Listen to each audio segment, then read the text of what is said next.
Hi, welcome to episode 25 of Cinemotherlovers. Hello. We're in Jason's basement because my place is in boxes. Why? I'm going to Los Angeles. Ooh. That's part of why you haven't heard episodes of this in a while, because we did also we were doing live shows pretty regularly. Yeah, we'll publish some of those too, actually. Yeah. Kind of seek them up. Once it become available to us to do that, we'll do that. So let's have we call them like a 0.5 or point whatever episode. It's whatever. We were doing them cheap shots. Them chorp sharps. Chirp chirps. Chip chirps. Chirp chirps at the Outburst. And doing chirp chirps was fun again. Never really took off like it did originally, but you know, it was fun. But it congealed at that spot. And now we're late. That spot is closed, so we close venues. We close them down. We kill the shit out of venues. Down. So if anybody's interested in booking us, that's local here. But yeah, so there'll probably be another short off period while I transition halfway across the country, and then we'll get rejiggered, and we're going to try to find ways to still make this work. Yeah. Despite the gap. Yeah. And I'm not talking about thighs. Thigh gap. Yeah. Clutch. Wage gap. That's hot as fuck. Yeah. Yeah, that's debunked as fuck. This is our stupid social issues show podcast. You can go to YouTube and find people talk about this. This is our where two of us equal one Jesse Ventura. Yeah. And for this episode, we're kind of late to the party, but Adam West died. Yeah. And so we were going to watch Huge bummer. The old Batman movie. The original, yeah, which is, I don't know, I think that's my first Batman because of the reruns on like daytime TV. It's the first Batman movie that was ever full length. Yeah. It might be. I think the first Batman I encountered was actually the Super Friends cartoon. Mine's both, a bit of both. It was that, and so it wasn't such a shock because the color scheme was the same in his outfit. Yeah, it's the blue and it's the same general tone. If a live action Scooby Doo guest starred in an episode, you wouldn't be like, "This is totally wrong." Exactly. Yeah. But I didn't encounter the Batman Adam West series until the Tim Burton movie came out, and they started relaunching them on regular stations. Yeah. So I watched them as a kid, and I remember, I don't think I've seen all of them. In fact, I'm doing that right now. Bought the Blu-rays a few months ago, and just kind of going through and just watching them in order, and they're great. Some are filler episodes. You kind of get it, but but it was pretty clever for them to make every episode essentially 1 hour and cut it in half to make 2 episodes. That's awesome. Yeah, it's genius. I mean, the budget of that thing at the time was pretty high. When they were getting canceled because of that. It was NBC or one of the other competing networks wanted to relaunch it because it was so successful. But the previous company already destroyed the fucking sets. And so they were like, we're not going to. Yeah, I read the 66 movie, they originally wanted to launch it with the first season and have it going on at the same time. But the studio just didn't, because the studio got to split costs with the TV show. Yeah. And they would have to just front the budget for the movie was only a couple million. It wasn't much because I mean, it looks very similar to an episode. A couple of key bigger set pieces, but beyond that, I mean, it's pretty much an. It was like 1.3 million, and I want to say, according to Wikipedia, it pulled in 1.5 up front, so it kind of broke even. Yeah, but it ended up coming out after the first season, but before the second. So exactly, in between the two. Yeah. Because they only did 3 seasons. Well, no.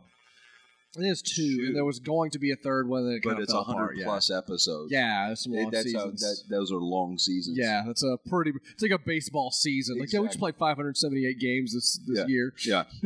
And so I'm on season 2 just now starting on it. There's 4 discs per season. It's insane. But it's great. I love it. That's my first Batman. But yeah, I watched it. Then Dark Knight. Burton. Well, what I'm saying is Dark Knight Returns, that comic basically dictated everything else that... Yeah.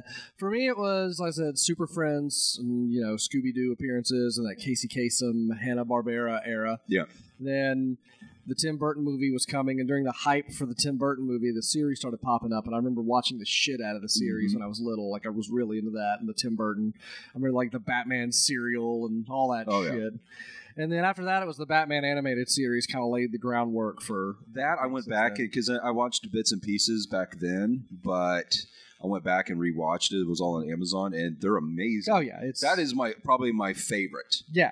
Well, okay, that's number 2. Number 1 is Adam West Batman, just because that's kind of what the first thing printed on my brain. I think the Batman animated series. That's a perfect mix of the gothic and the goofy. It covered everything, all the things everyone wanted from it, mushed into the right time, and it took its audience pretty seriously, and had a lot of respect for what it was doing. It was. Well, he also wasn't so goddamn serious, where it's just a bummer Batman. That's just and it was brooding, and it was right in that golden age of Warner Brothers animation too, right? Like right after like that Tiny Toons and Animaniacs era. Like, they had a good run. Yeah. They, like when Steven Spielberg was involved producing a lot of the Warner Brothers cartoons. I heard he's coming back to do something with Animaniacs. Spielberg's just never going to retire. He's just going to just do shit till he's dead. Yeah, it's a good plan because he knows if he retires, that's when people are going to start trying to remake all his shit and reboot. Exactly. Yeah. Like no one can touch his stuff right now because he's too active. They're not going to like remake E.T. while he's on his watch.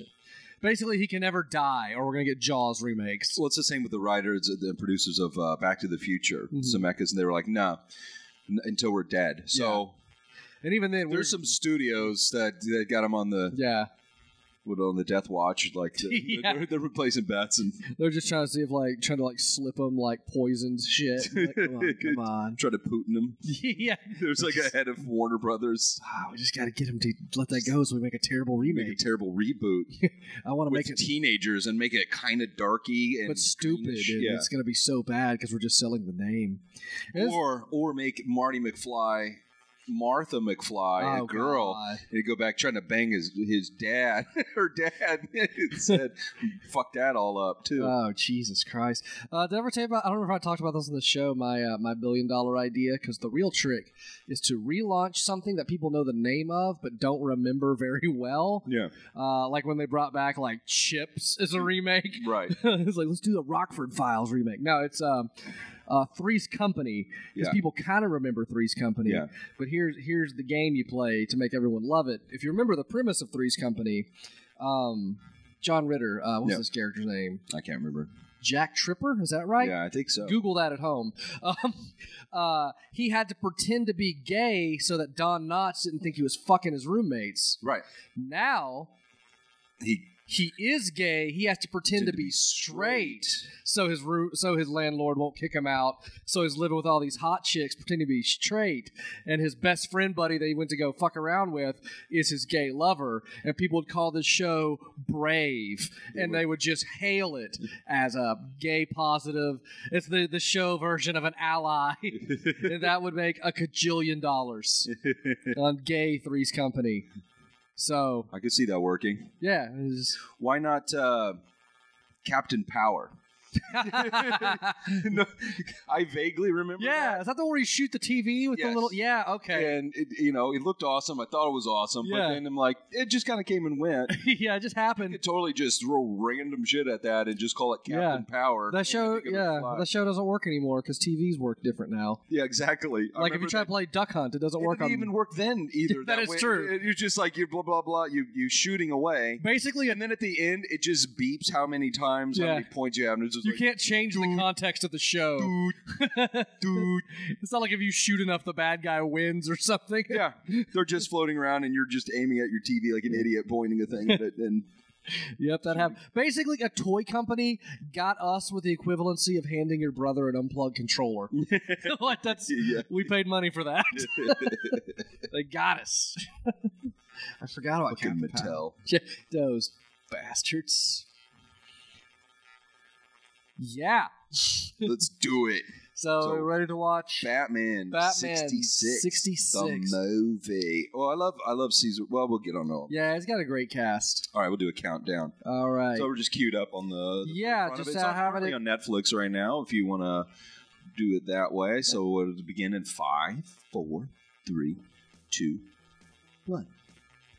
I always love that animated intro with the shitty little punch that they would do. Yeah, season 1 didn't have the the horn stabs. Yeah. They had them kind of in there, and then it wasn't. I think we'll be fine. And then I also like the every so often an episode would have like Batgirl's motorcycle drive by to be like, that was later in season 2 when she shows up. Yeah, she's like, I also am in this show. Yeah. But they didn't do a full-on new intro. I like this, to the lovers of adventure, escapism, and da-da-da. I love the tone of this, because it feels like... Whoops, sorry. It's bad. People banging there. Yeah, it's like very Batman-y, but it also has like that feel that like Dick Tracy picked up on. Oh, yeah, like, and this is... so you can tell it's a movie. It's not the TV theme. It's a little extra. Yeah. And they have this weird, the third man, like, noirish. Yeah.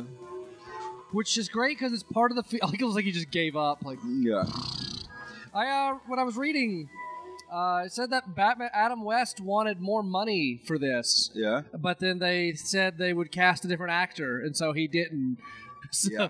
But can you imagine if they recast Batman halfway through? Well, they did that with Catwoman. Yeah. She is Lee Merriweather. Yeah, apparently. It's great, but it's always been, it's Julie Newmar up to this point. Apparently the thing with Newmar was she had a back injury, was what was reported. But even though she returned later, Burgess Meredith. Oh, yeah. Frank Gorshin. The cast is... When was John Astin the Riddler? Before or after? Because there was a short stint where Gomez Addams was the Riddler.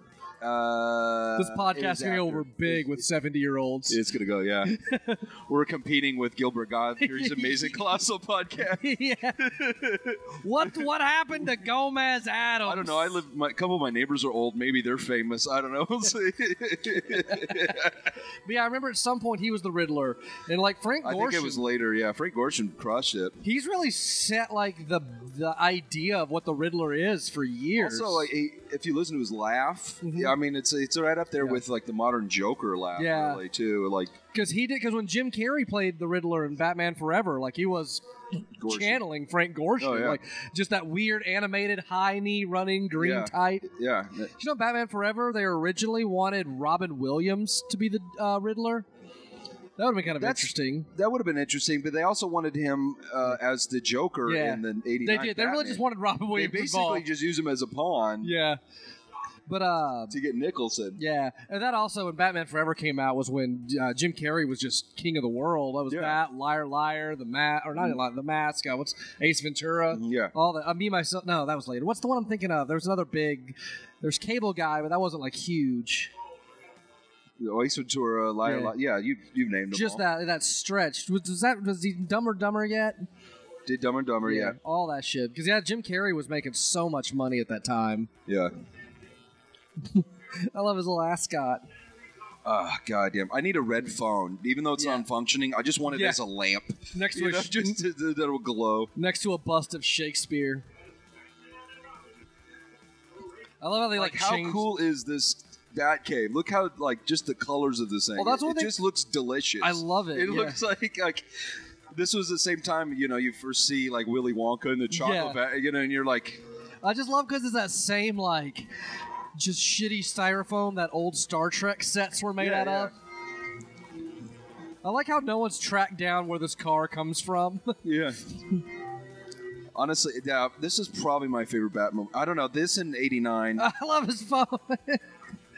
Yeah, my favorite Batmobile, in all seriousness, is the '89 Tim Burton long car because it also has that 1930s look to it. Yeah, but I think why? Because I actually played with toys of this Batmobile. Yeah. Oh, absolutely. Before the '89 came out, well, my uncle had. An old, he kept an old Hot Wheel of that, and he let me play with, and I'm like, this is amazing. Looks like they glued wings on a leftover prop from MASH. Oh, yeah. All these vehicles are real, by the way. When I was reading, because this is before you could fake this shit. Yeah. That's what's. There's no models or anything. Yeah, it's just. But that's one thing I thought was Barris, cool. who built the car. I think it's like a Futura. I can't remember the body. There's kits you can buy. One of my if I have enough discretionary income, fuck you money. Yeah. I'm getting a 66. Once we get that Blue Apron sponsorship, like a proper podcast. Yeah, that's very true. I'm getting a Batmobile. Go-Go Girls waiting on our landing pad. But no rooftop rape happening here, Batman. We're not drunk. It's noon.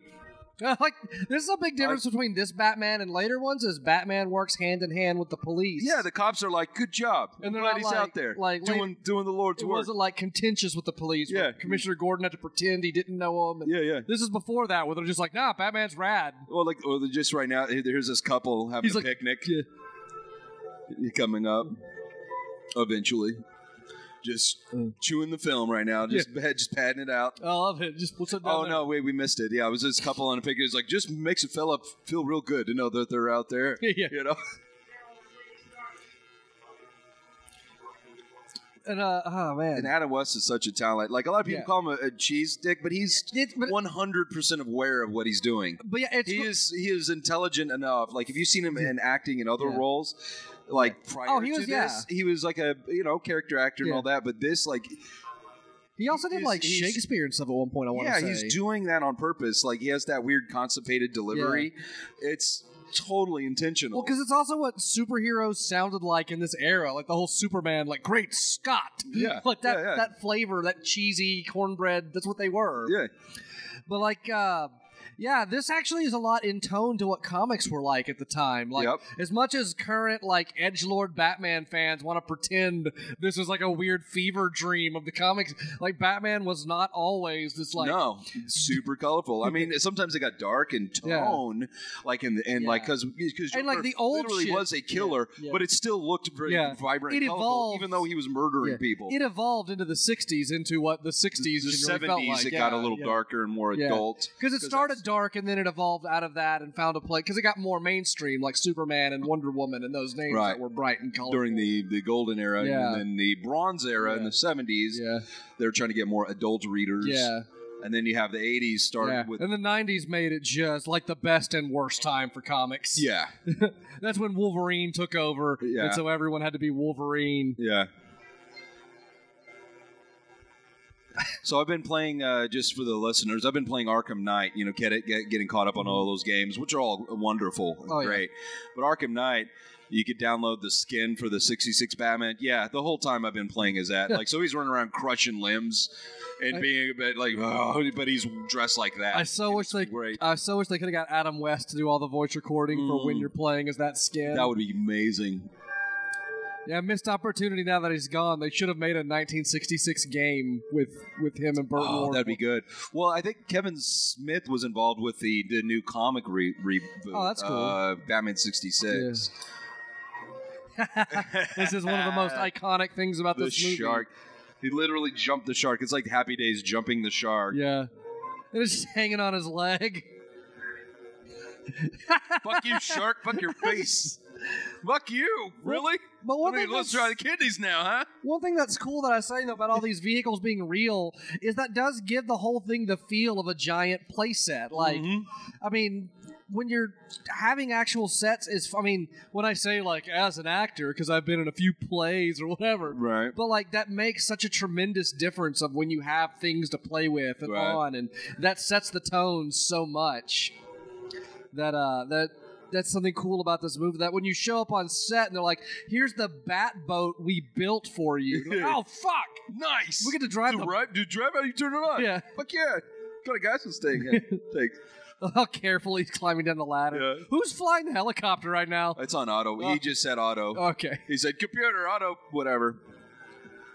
Which, in hindsight, we should have just did that the whole time. Yeah. Well, I could have saved some calories here.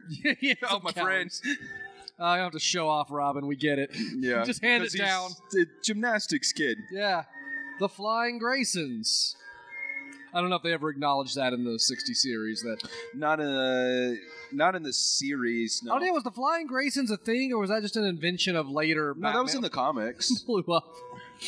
Yeah, I wasn't sure, because there's a lot of like Batman stuff that has roots in the comics and was largely forgotten and brought back to light in the 90s movies and the animated series. And like Batman has become this hodgepodge of ideas from different eras. Yeah, that we've just come to expect. Like the Batman no-kill thing. Tim Burton, that Batman murders the fuck out of people. He throws people off clock tower. He blew up Axis Chemical on some people. Yeah. He murderlated. He had machine guns on his Batmobile. Right. And then like, because it wasn't that Batman didn't kill, it's just he didn't use guns. Right. But then I guess at some point in the 90s, they were like, that's stupid. Give him a gun. It was just like, why do you have a problem with guns, but you're okay with killing? Like, that seems like the wrong message. Like, if you kill, bludgeon them with a bat. Don't make it quick and painless. So they made him like a don't kill hero. Yeah. Which makes a little more sense. Well, in the games that works too. You know, that you get into quandaries of. Yeah. But he will definitely just. Well, the Arkham games, he will make you, super disabled. Like, I love that people aren't dead, quote unquote. Like, one of my favorite moves is to knock out a guy and then spray his chest with explosive gel so that when his buddies come to investigate, it blow them all up. So it's like, they're fine. Heartbeat's still 32. Yeah. By the way, 32 beats a minute, I'm pretty sure is a stroke. That's Commissioner Gordon there. And then I love the Chiefo. Super Irish cop. Yeah.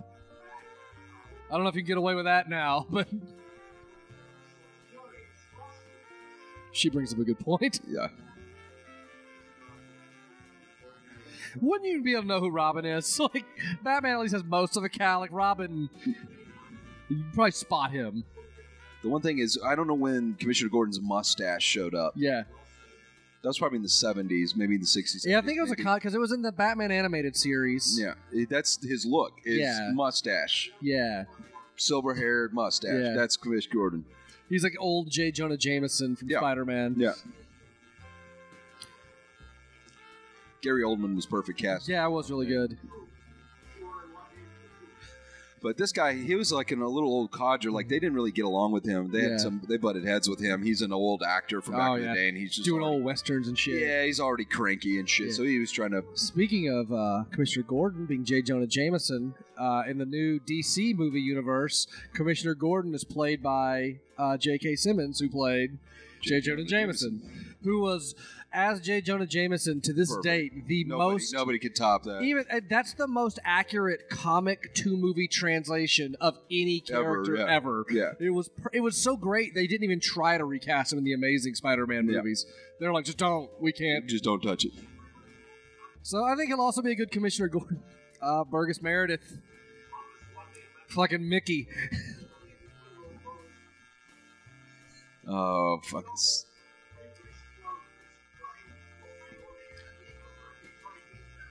Those are 1966 nickels. I like how in Arkham games, Riddler gradually became Jigsaw. Mm-hmm. Is this the first time in Batman 60s lore that more than one villain has just been out of jail at the same time? Yeah, they got together. Yeah. They're all like, God, this would be a lot of work, usually. Well, that's what so mostly they're either in jail, someone breaks out. Or just they focus on one that episode. Like, yeah, or somebody, and then... It'd be great if in that sequence they were like, oh God, the Riddler, the Joker, and then like King Tut, like, I'm not really worried about him. Yeah, Egghead, Yeah, he's fine. Okay, we'll catch the other ones, and if he's bookworm, if he's still around, we'll get back to him. But I'm not that worried. Yeah, we'll just check him out in a minute. Are you sure, King? This is the best scene. This is like Shakespearean. This delivery. This delivery is so great. It's so awesome. It's so overdramatic. Like, why are they standing this close together? Like, why would they have huddled up in the office like this for this shot? Oh, God. Oh, it's so great. So awesome. The way they just ran like, oh, God, we're late. Oh. Yeah, and then here's the Villains Lair under this weird, like... It's like they went to the island of the Popeye movie. Yeah. And like, Batman villains have always had the knack for getting these hideouts super cheap. Like, yeah, look at that. This is like, this is Popeye, the movie. Like, yeah, it is. It's like this weird fishing town. Well, like, even the Joker, like, how many abandoned amusement parks are there in the Gotham area? Right. Like, after a while, just like, stop leaving those. I think the city council's just willy-nilly handing out permits for this shit. Yeah. They're just like, I think somebody should be like, hey, No. How about no on this? Can we just say no to another amusement park? Because obviously they're all failing. Or they're like just any abandoned... Or they turn into murder parks. They're just like any abandoned facility that fits the theme of one of our common villains. Just close it down. Yeah. Old ice cream factory. Mr. Freeze probably going to use that. Just we don't need that. Just anything like that. Not pulling in any revenue. Hey, we have an old aviary. Yeah, the penguin is going to use that. Get rid of it.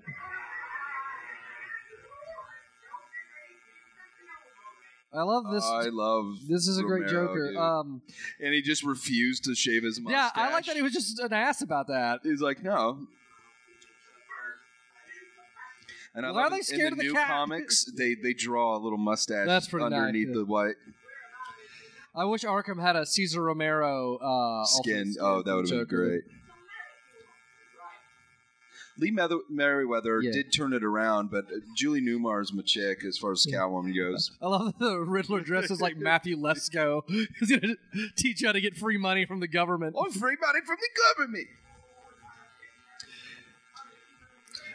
Jokes, private. Yeah, and this Joker also demonstrates like the Joker's not hard new Batman movie. Yeah. Like the Suicide Squad. They like oh god. The thing that like the Joker has become one of those characters that's so iconic they feel like they have to try way too hard. Right. And like it's just simple. He's a fucking clown. That's all you gotta do. He's a clown and he's insane. Yeah. He has no moral he just wants to watch the world burn. That's his MO and make that interesting. And sometimes he's smart, he's really intelligent in how he does that. He's a crazy person that wants to play weird games. Yeah. It's all and he's getting a kick out of it. And he has this weird fixation on Batman. Like that's and so he's just shit's funny. That laugh is great. I love Jack Nicholson's Joker because there's lines where he just for no reason will start going like boop.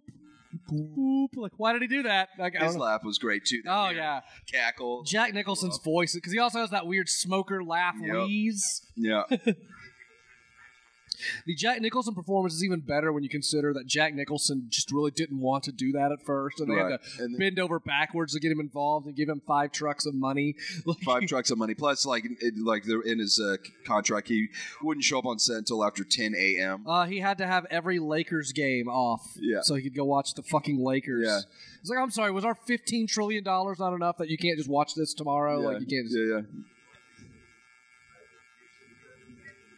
And then Burgess Meredith, I always think of Rocky, and I think of the original Clash of the Titans because he was the old mentor in that.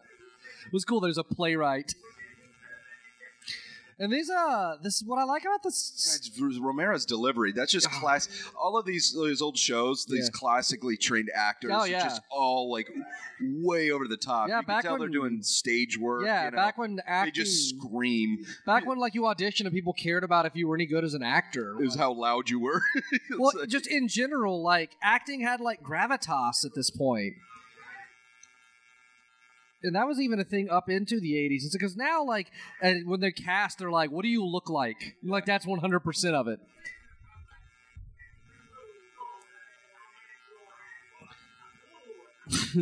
Also, I feel like this era of Batman, the shooting of this is so great. Well, this is from the show, so every time they're in the Villains Lair thing, notice how the camera's Dutched. Yeah. Every time. It's always a 45-degree angle either way. Mm-hmm. Every time they're in the Villains... But I feel like this era of Batman really, was like a preservation capsule for a lot of the Batman villains the way we would know them moving forward. Yeah. Because before this, in that Super Friends era, and even the Scooby-Doo thing, it was the Joker and the Penguin were the villains that you knew. And, I think Riddler popped up occasionally, didn't he? But, that's kind of from this was his real first... Because some of them popped up... Because Super Friends had this huge Legion of Doom. Yeah. But as far as getting time to themselves to see how they operate, this is why we know who Catwoman is, really, as a pop culture thing. Yeah. Yeah, that, Mr. Freeze, and, villains like this that were kind of in the Mr. Batman... Freeze was played by, I think, 2 or 3 different actors. Wasn't he Vincent... Vincent Price was... He was Egghead. Yeah, he was great. Also, Vincent Price would have voiced a wicked Mr. Freeze. Oh, yeah. I mean, he voiced anything awesome. Well, yeah. Vinny Price. Oh, boy. Film developing. I love everything's labeled. But they're the only two people who use this room. Exactly. And it's facing away from them. Well, it's very that performance right there. He just button mashes and something happened. See, the notes over everything is amazing. A lot of people are like, "Oh, it's cheesy." I'm like, "Yeah, that's the fucking point." Yeah. They knew what they were doing. It's fun. It's hilarious. It's fun, and you get kooky fight scenes and weird, it's great. It's just weird, Get Smart meets Dick Tracy fun. Exactly. Yeah. Because you think about when this came out, this was 1966, right? Yeah. Like Vietnam War was ruining everybody's lives. All the news, everything was about death. That boat is fucking awesome. Oh yeah. Did they just let him park that there? Or is this Wayne Manor's or Wayne's land? Yeah, I don't know. Yeah, Wayne's property. Which would further, if it is, back that people probably figured out he's Batman. Yeah. Right. We get to help us. You have a helipad on your tennis court back there, Bruce. Shaped like a bat? Yeah. All your topiaries are bat-shaped or bat-related. That one looks like a dick, but then the rest are bats.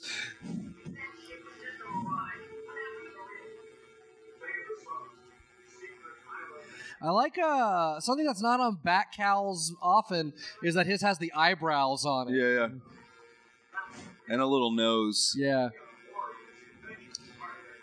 See, I know you're not a fan of the short ears in The Dark Knight Returns. He's got short ears, but it works here. Well, what I don't like about Dark Knight Returns is the ears are super short, but the rest of his look is giant. Yeah. He's he square. Has that big, super fat bat logo. And he's he just looks It threw me off, but it's just weird because the first few comics, he's drawn more or less like the 70s. Yeah. And then it just morphs into this weird blocky square. Because to me, when you're taking Batman seriously, I like the big, long, pointy ears. Yeah. More of a 70s style, big ears. Penguin really should be smoking in a submarine. Yeah. Not a lot of oxygen go around here, Penguin. Yeah, you're going to blow something up. Also, Riddler, you don't need the mask on. Eddie Enigma. Oh, fuck. God damn, Joker's a pimp. Just also how he dresses, I too. thought he was just leaning on, submarine control. It's got, Star Trek logic, just lights back there. I like he's just mad at him. No, don't blow up my boat. This is all we're...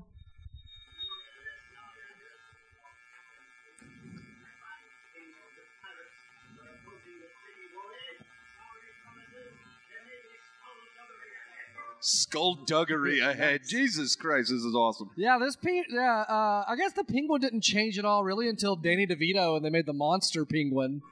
That worked, yeah. They gave him, and they brought the backstory of the Cobblepot, the Gotham royalty and stuff. That was cool. Yeah,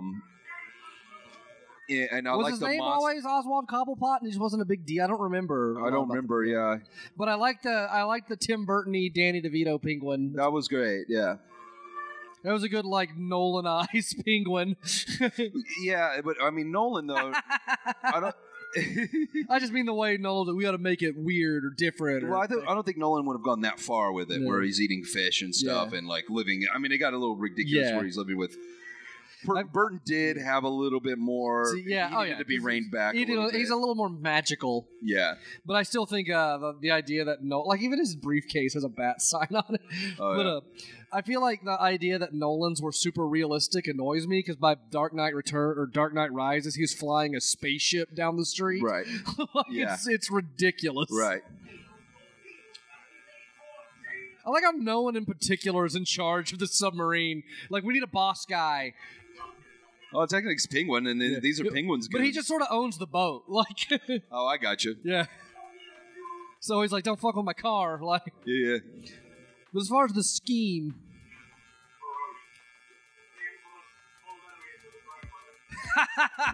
Corrosion, the infamous old enemy.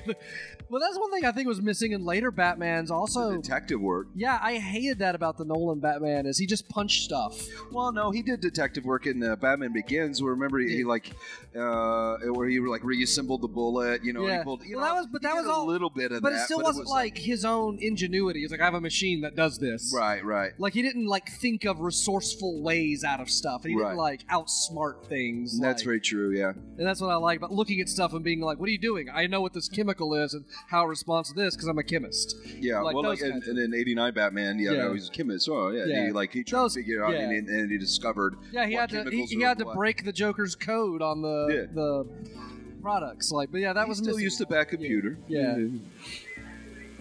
But the computer was a tool; it didn't do the work. Yo ho! Yeah.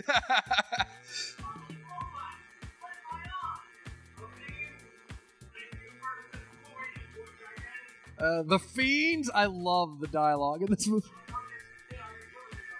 Showing off those little bat packages, too. Yep. Well, you're saying that they had... Ward, I read an interview, they made pills... They made them take pills on the show to make their dick smaller, which is anti-science. Yeah, basically. like why does that science exist? Because of the tightness of that, and obviously, if you have Julie Newmar running around in a skin-tight Catwoman thing, it's gonna be difficult. This is weird. Okay, so the production meeting gets together. Like, okay, we got wicked schlong happening in these costumes. Yeah, what's the solution? And then there's two ideas that came up. Hey, bigger pants. They could wear cod pieces that cover it. Yeah. No. I know a guy who's doing some crazy science. I think he can make pills to make their dick smaller. Why does that exist? Look at the only. I don't know. It was some military like weapon of mass destruction. Like you put it in their water supply and then. But like if make you're them all angry and. Yeah, I don't know why that science exists. It was like, or we could just wear cod pieces there, like put a little thing on. No, we're going. Cup, it has a practical purpose. You don't get your. I guess, like at the point the pill's intended focus is to shrink your dick. Like, what possible harmful side effects are there? Oh yeah, it's like your balls are gonna get huge. Yeah. Like, what chemical does that? Like. Did they have a bunch of Mountain Dew? It's just concentrated Mountain Dew. Did they have a bunch of lab mice with tiny dicks after they were experimenting with it? They're all grumpy, fighting each other. They're all like turning. Well, you. You're like, what is the Riddler? Like he's looking at porn in there. Yeah. What is the Riddler bringing to the super team? Like, I really don't know how these villains. Did they? Joker's got chaos. Penguin's got some gear. Like, so Catwoman, she's good. She can infiltrate. She played the I don't really the Kitka, whatever. Yeah, she did that angle. And, like, I don't really remember the overall plan that they have. Something about they dehydrate the world leaders or something. Yeah, but like, I don't know. So they stole that. So at the beginning, the boat that they were, it was a ruse. The boat doesn't exist. Mm-hmm. Yeah, that boat's already been stolen. Yeah. And so all the technology has already been stolen. So did they really just pool their money together to pull this off? Yeah. Like, Because all those banks they've been robbing unnecessarily for all those years. Because it was first was like the Penguins, like I got a sub, so I met with the Joker. And they're like, we need a guy to put riddles. Also, none of the banks, FYI, if you're opening a checking account in Gotham, they're not insured by FDIC. Because all the robberies, the governor's like, no, fuck you. No. You guys, you get to put a lid on this, and then, we'll do FDIC. Yeah. Metropolis. Which is standard everywhere else. Metropolis, those banks are safe. They got a guy with laser eyes and a bulletproof alien. You idiots. Well, that's what I love. Your checking fee, like your ATM fee is $17,000. I love this era of comics in general, because I've been reading the old Spider-Man comics, and I love every villain, as soon as they get superpowers, their first idea, all they ever did was rob banks and jewelry stores. Yeah. Like, no other ideas. We can steal spaceships now and all that. No, rob a bank. As soon as Vulture gets his little sonic flying suit, he's like, now I could use this to rob banks. And I love that he's talked to him before. Yeah. Oh, it's Batman. Nice. Max Dillon gets struck by lightning. I could rob banks with my electric powers. Like, no one did anything else.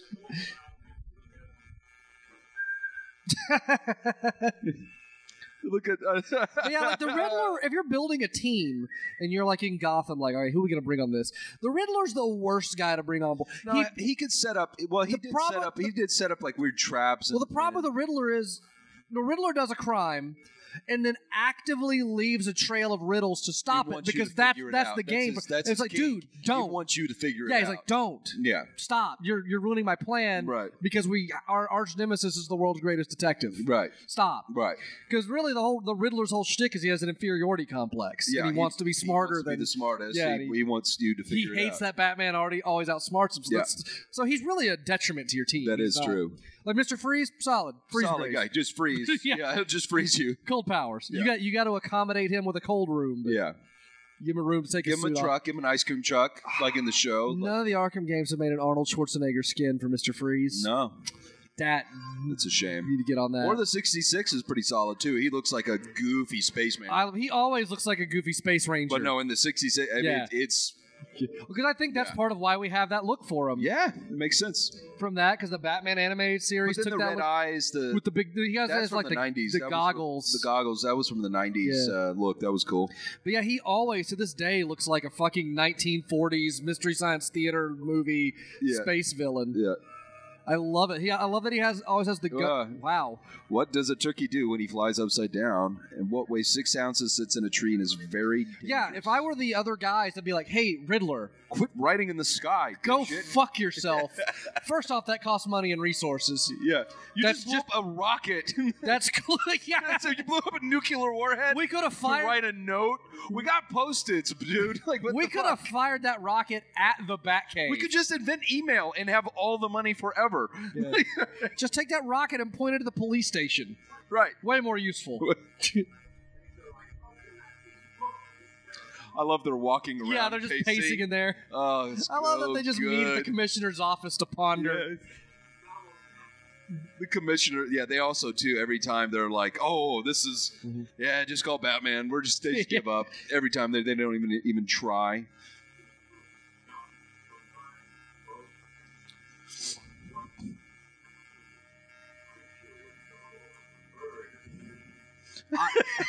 I want if Adam West could not have been Batman, William Shatner would have been your best. Oh, they did. Well, that's why. What's cool, his last performance. So they did the voiceover for Return of the Cape Crusaders. It was an animated throwback, to this. Yeah, and it was great. Adam West, Burt Ward, all the people that are still alive. Right. Fortunately, were in it.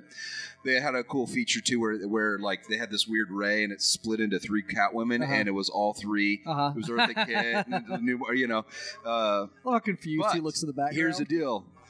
He finished recording for the next one they're doing, and Two-Face is played by William Shatner. That's great. That's going to be awesome. Because that is exactly the way Shatner acted in the old Star Trek. Like that same weird constipated. That same my background is in much bigger drama. Yeah. Just scenery chewing delivery.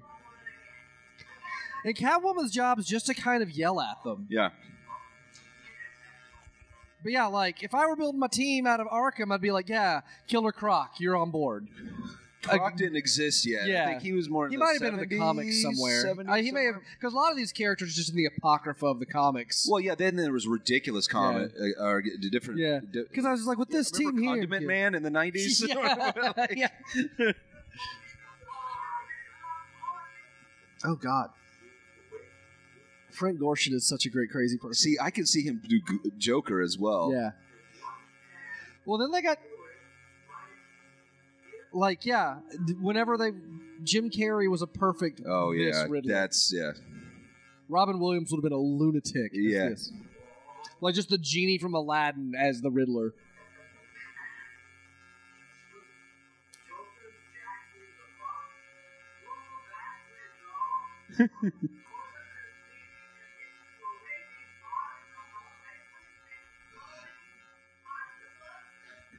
We have all those pieces laying around. Shoot them out over the sea into an octopus that also explodes. I have been. Me and Wile E. Coyote have writing meetings every weekend. We get together, we hash it out. He's Ghost Rider on my stuff. I'm Ghost Rider on his. It's like it's just a bro thing. We just kind of do it. Keep the juices flowing. I like even has a question mark tie pin. Here's the thing, like this era of clothing and everything, I would love to be more fashionable, but I just can't go from T-shirts and jeans and look like I'm walking out of a Wes Anderson movie without getting shit. You know, without like, I would love to have Joker outfits just to be like, it's just not regular enough. It's just not regular enough to like pull it off. Like you could dress like the Riddler in this scene, kind of. He's all right. This one's not covered in punctuation. Yeah, like you could just arrest the guy whenever he's like, "Yeah, I'm ordering 15 question mark tie pins, a question mark cane, a question mark pants." Like those question marks give me a question mark. Is that for the Riddler? I'm not really allowed to. Yeah, it's for the Riddler. Shut up, I'm a detective. Let's go. She's a good Catwoman. Yeah. In my brain, her name's Catania. when I love Adam West's voice. Oh God. God, how she's also dressed like Velma from Wilt Scooby-Doo. Chamberlain and just poon numbers from back then. Could you imagine the 60s of free love thing was happening and you're Adam West? Yeah, like how much did you just slay? Yeah. We also owe Seth MacFarlane a debt of gratitude for relaunching Adam West as Mayor West in Family Guy. That's some of the best stuff on that show. That's who generationally, like, do you know him as Batman or do you know? Luckily, I'm fortunate to know him as both. Because that's extra funny. Mayor West is extra funny because you know it's Adam West. Exactly. Yeah. He was Batman, you have that. And he's I can't wait till like Michael Keaton gets his weird revival at some point. Well, I mean, he should be the next. Technically, he should be the next mayor on Family Guy. They should get Michael Keaton to replace him on the show. That would be I mean, I think he's too expensive for TV money at this point. Yeah. But still, that would be fantastic. That would be fantastic. But he like just as insane, because that was the best thing about Mayor West is that he's a fucking lunatic. Yeah.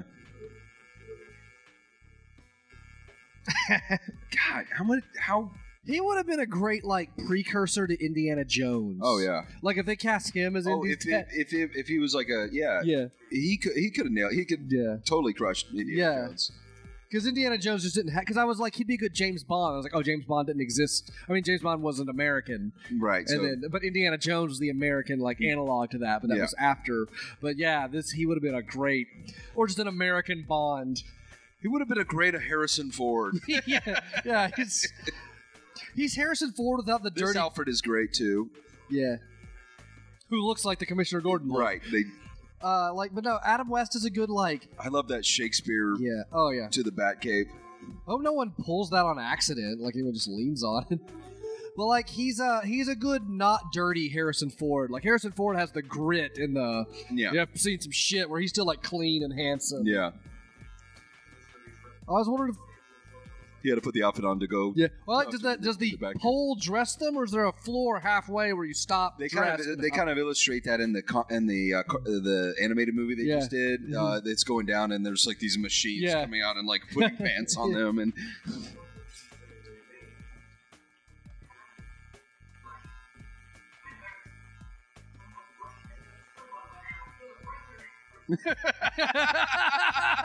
What a perfect. Also, the fuck was Robin doing down here the whole time? He was just like slid to the poles, like, oh, you were just in here working on shit. Weird. Yeah. You need to tell me when you. Yeah, I'm still in high school, Dick. Yeah. I got calculus. Clock in when you're down here. Yeah.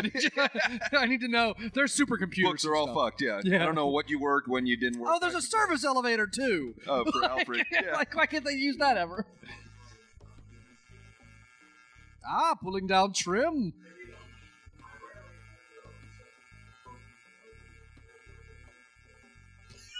International relations. I forgot how fucking sweet this movie is. Yeah, this movie's awesome. Right? It's amazing. Like you could hear you could get the jokes in between what they're saying. It's not even a joke. It's just how stupid it is. Like that. Like, those words basically saying, "I'm gonna bang this broad." Just like, I've never seen a chick so interested in a political. Like what is? How many of you met? International relations. You know,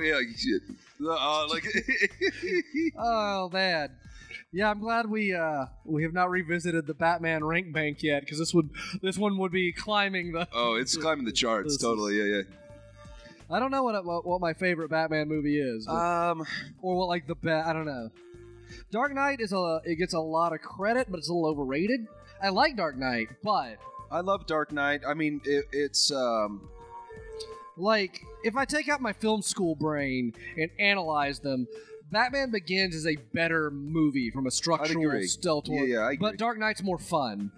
Dark Knight's more like a big episode of the cartoon where you get like these exactly. Plus villains. the setup. It was just a really clever.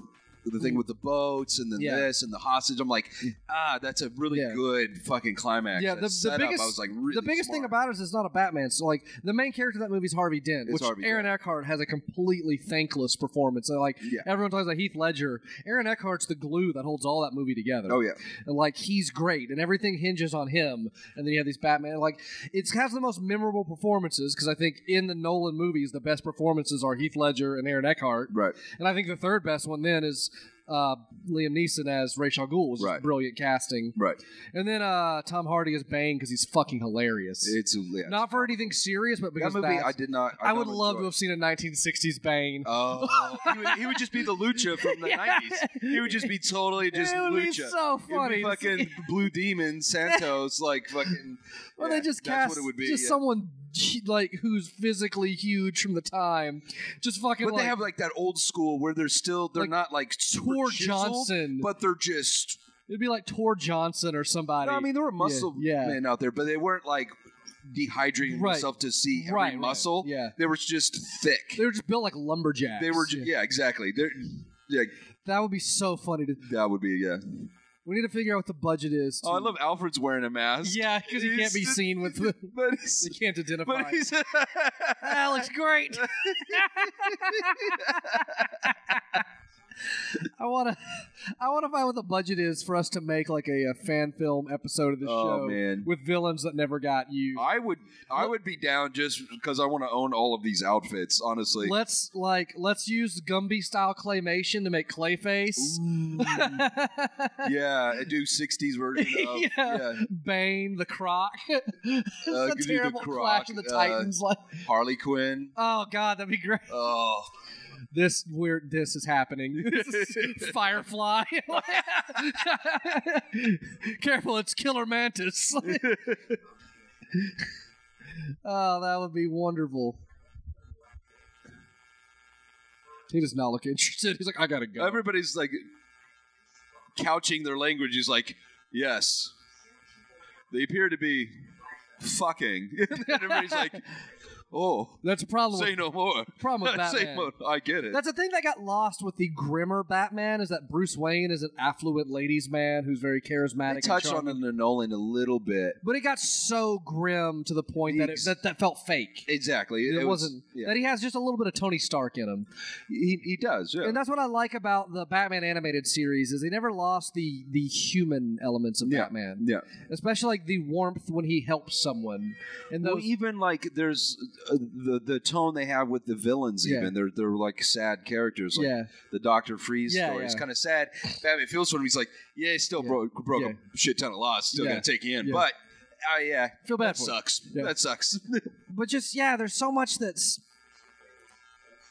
He's human, and they've got to the point where he's so grim and dead inside, those elements don't even matter. Right. And like that's part of what they touch on in the series is that he still does want like a family, and he wants to connect with people, and he's dealing with this tragedy of losing his parents, but it's behind him. It doesn't haunt him every fucking day. It's not haunting him. It drives him. It's motivation, but it doesn't he doesn't just have nightmares about it every day. Exactly. But it's still part of who he is now. Yeah. Because he has a coping mechanism for it. It's called being Batman. Right. That's how. Well, that's why. Okay, so I know that from Dark Knight Returns, basically. Mm-hmm. Since that, I mean, it was such an iconic thing, which I enjoy, but you have to look at it why that was influential is because it was commenting on the previous Batman who did have that humanity, who retired, who lost it. I'm like, for that story, that's really good. Not everything after that needs to have that guy. It also blew up in a certain microcosm of Batman fans hitting a certain age where you were getting to PG-13 territory as a person, and now Batman was getting to PG-13 territory, and so it got a little grimmer with you. But I agree that after a while, it's like Yeah, dude, just get over it. Therapy or something. I don't know. I mean, there's times I like when things push his emotions because he is emotional, and like I like the warm smile when he helps a kid and he goes like, "I did good." Like exactly. Or was you wondering with a kid where there's that dude who's got like kids like working for him in the sewers, and he's like, "I don't kill people, but this time I am this close to murdering your ass." Yeah. Like you can see he does have like that's my line. Like, these are and those are important parts of who he is. Oh, the colors in this, dude. They would just beautiful. shine like a green and like purple light, They would pick some warehouse and then just shine some weird colors in the back. It's so perfect because it's set up like a play. Yeah, like it's so good. We should just return to this era of filmmaking. Like movies cost $1 million then. There would be more stuff. Well, remember, like, the 90s. I remember seeing like there would be like basically George Lucas ruined everything. Basically, yeah. There'd be a few tent poles, a few blockbusters that were expensive, and then you'd have several mid-tier, $1 to $5 million budget, and you'd get some interest and some weird overseas stuff. Yeah, there was just more shit and more films. I mean, now it's all these giant tentpole, whatever, Power Rangers, whatever, whatever. Yeah. Well, now it's garbage. Like it's about marketing. I've posited, and I don't know if I've talked about this in the podcast before, but my theory is the next game changer in movies will be when someone figures out how to make movies that look good but are suddenly super cheap. Yeah. Because once you go back to making movies for $5 million, that's a huge. Because right now movies. Well, look at Get Out. They cost so much. Like they have to bank themselves on foreign money now. Yeah. Because the money we make just selling them here isn't enough to fund a movie. Yeah. Because Robert Downey Jr. wants $70 million to be in it. Right. Like fuck you, that's the budget of 2 movies. Right. Exactly. But like once we get to a look at they're flying on these on an umbrella. It's so look at that. Oh, it's so awesome. Like they just have this shit laying around. You think Zack Snyder watches this and is just like, this is the gayest. I can't. Why would you do this with Batman? Or someone needs to just show, I want Zack Snyder to make this. Just like, that's all. Just fun. Do that. That's all that's missing is some fun, colorful. This Batman could be in a cinematic universe, the Christopher Nolan Superman. Absolutely. Like, first off, the fact that movie was never made. That needs, yeah. Yeah, that's criminal that we let that happen. Yeah. And he's quoting poetry. Yeah, he's a Renaissance man. Like, yeah. He's like this unflappable, educated. Like he's all these great things.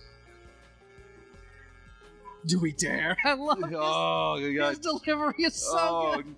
He's just playing her like a fiddle. He's like, look, I'm Bruce Wayne. I know this is going to happen, but I'm going to have fun with it beforehand.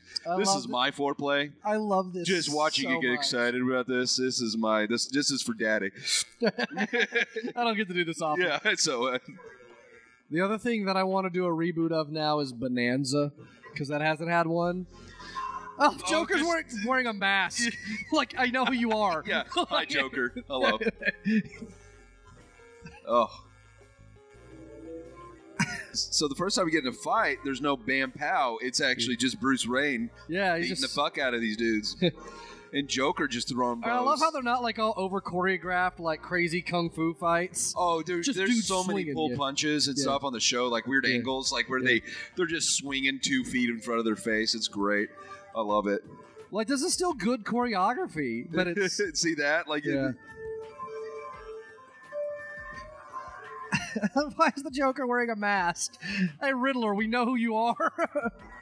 Thanks, Penguin. Open up that umbrella. I don't know what Isn't that like 7 years bad luck or something? Or opening umbrella inside? It's if you break an umbrella indoors. Oh. If you break an umbrella under a ladder. Yeah, something. Of a black cat, shoot you the finger. Catwoman, technically. Yeah. Remember when Halle Berry was Catwoman?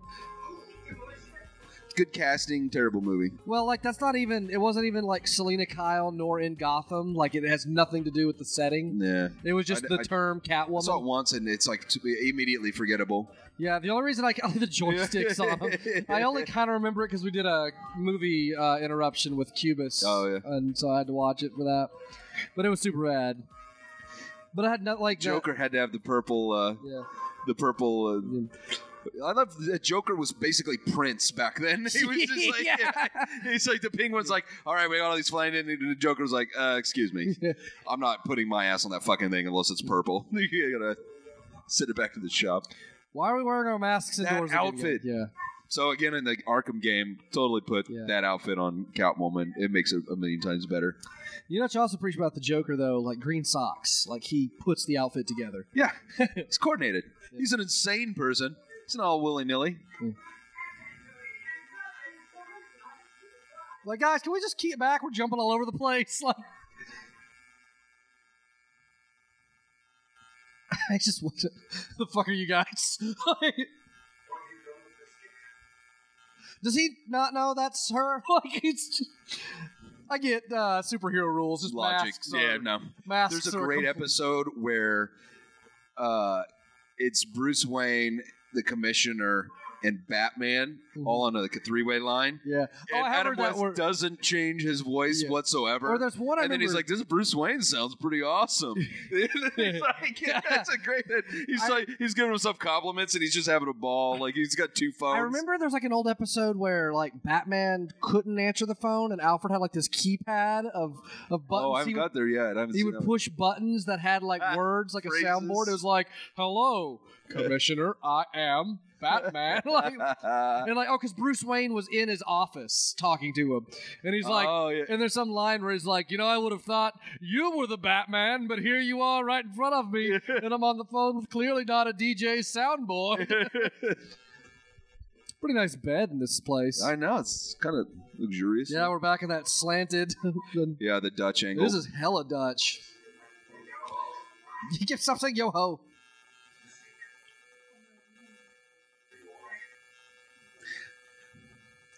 This is his kink, though. An elaborate international criminals have to kidnap you, and this. Yeah, it's tricky. It's really involved. Just you gotta let me have this. This is hard to set up, but yeah, they never did like a 60 series Poison Ivy, did they? They did not. No, that would have been. That character came probably later in the comics, and then that was kind of more cemented. Well, plus that's a pain in the ass, special effects wise. Yeah, it's pretty hard to. The other females were villains, where Mama, what's her name, is basically like, what's her name? Mama something. Basically a family of criminals, and Mama's like a gangster, like Tommy Gunn. Like the Beagle Boys from DuckTales. Yeah. She would rob banks. Yeah. Smoke cigars. And yeah, I kind of remember that. It was like a Beverly Hillbilly style family. Yeah. Like the Clampetts just holding up. Yeah. Remember when Beverly Hillbillies got a movie with Jim Varney? That happened. Tell you, Bonanza. I love Bonanza. I went through like in the early 2000s. I got on like a Bonanza kick for a while. You went on a Bonanza. I love that show. I want to be remade. Bonanza's the funniest premise ever in a modern context. 4 rich white landowners are nice to everyone and take care of the environment and solve their problems with tolerance and even keel judgment. Like it's the most foreign idea ever. It's just 4 rich white dudes taking care of Indians and their Chinese help. Like. It's hilarious. Oh, no. But yeah, they were like the modern. King Pound, no, please. They were like. Take a day off. Yeah. No, you're tired. I'll like fill in for you. It's like that Mr. Show Better Roots sketch. We'll still pay you for the full day, but no, take a half day. Well, Lorne Greene was a badass. Get some lemonade on their way. Yeah, it was like they were like the cowboy Knights of the Round Table. It was the most chivalrous, great like depiction of rich white men in history. Yeah. They just gave people money to solve problems. They're like, we'll take care. We'll hire you to do this. I like, he put his mask on, like, well, let's get down to work. It's your birthday. They sort of make him spin around. Well, suck on a lemon. Package on the Riddler there. Yeah. He ain't taking no dick shrinking pills. Yep.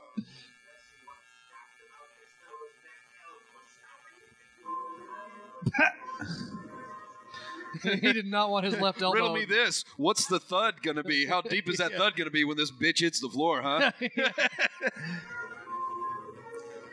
I like how most of the heroes and villains of this era just kind of had to be okay at brawling. Yeah. Not like super strength or anything, but just kind of scrappy. Just bar fights. Yeah. And then Catwoman's just not participating. Not yet. Even though she has claw fingers. Oh, that was great. I like the way they used the pole to shatter the chair, but the Riddler fell down as if it hit him. Yeah. That was some good staging. Look at this. Watch this. This is my favorite. Watch. Oh, and then an exploding octopus. That was the best Fucking dummy. A. That dummy shot had no articulation. It was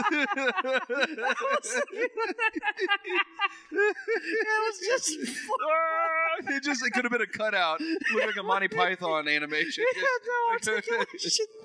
Oh, that was brilliant. And a double punch. That's right. These fight scenes are wonderful. Oh. Like, I've not really been following the plot of this movie, but just watching it, this is one of the most entertaining. This is like a subplot before they get into the main villain. I mean, this is You think that was really him diving there? Yeah, man. Solid dive, look good form. Yeah. A lot of shots of people just pacing. Yeah. They're worried. Great day in the morning. Yeah. Great Scott. I like his shirt's all unbuttoned. Yeah. He's like, I take my tie off. Yeah.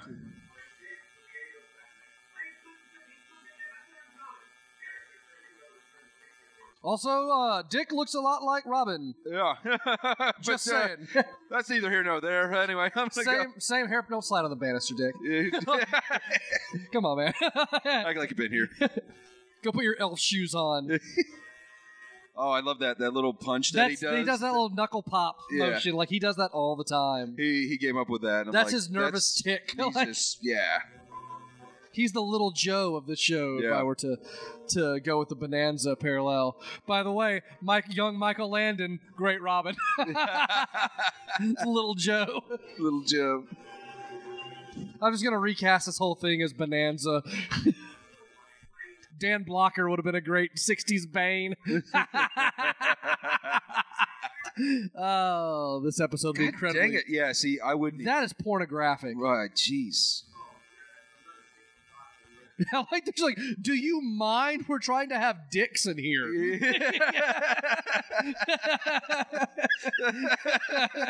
Although Caesar, in all honesty, he's not interested. He was so on the episode Gilbert Gottfried podcast. Adam West was on it, and there were all these rumors about orgies and stuff, and which Adam would neither confirm nor deny in a weird, loose way. But he also, there's a rumor about Cesar Romero, because he was a gay man, that he would stand in a bucket of warm water, pantless, and have young boys throw orange slices at his ass.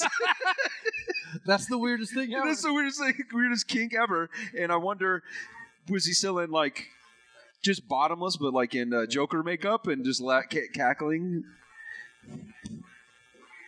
Yeah, don't help me carry this or anything.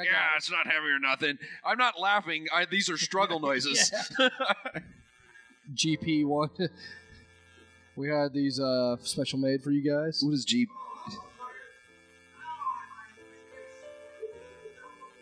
Shut up. See, Riddler's laugh is a good Joker laugh, too.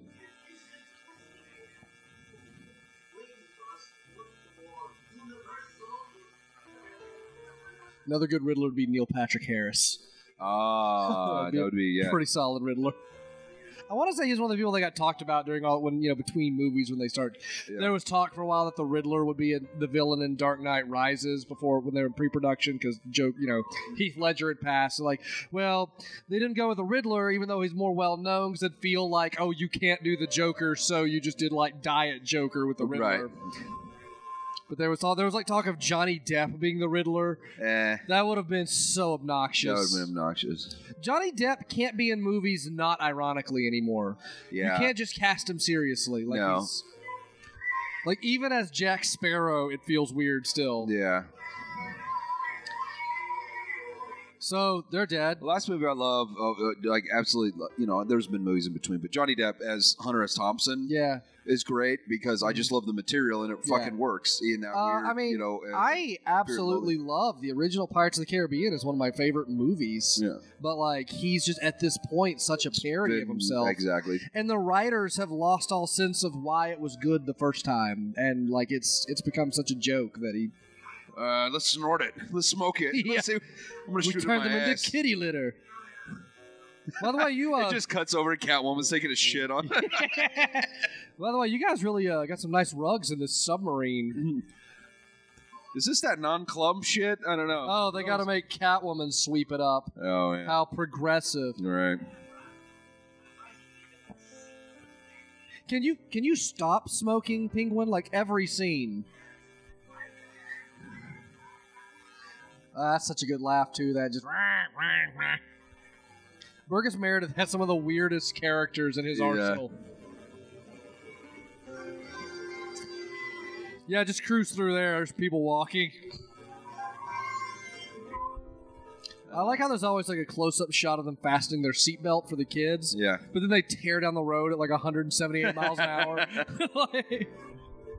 It's not even a full shoulder strap seatbelt. It's just that latch it's just thing. that little latch. You'd be fine. With them going that fast, it's rocket-powered. You would have the shoulder things just because of G-force and all that. That is there we go. Hooking on to anything. There it is. Yeah, that looks safe. That's fine. You go first. There we go, the classic. I love the sideways shooting. You can tell there's like two fishing lines holding up the cave. Yeah. People pulling them on the back end there. And this is a cool running gag of all the people in the windows. I don't think there's any celebrities.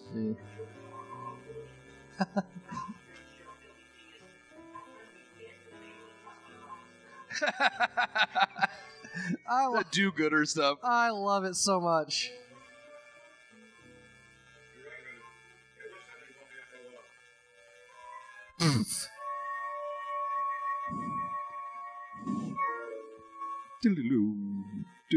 Yeah, one of the... So you can see the budget isn't really that much different than the television show. No, because there's really not. Just a few set pieces. Like the boat was expensive. Yeah. You know.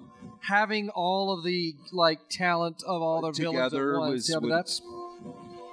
There's not a ton of But here's the famous bomb scene. Some of the vehicles were specifically made for this movie. The copter and the boat. So there's probably some cost associated there.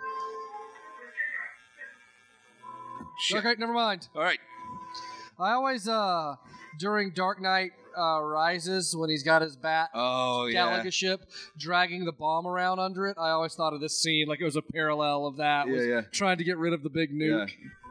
Well, Nolan, I love this whole sketch. That first mask that you see Joker wearing is from the first episode that Joker appears in the TV show.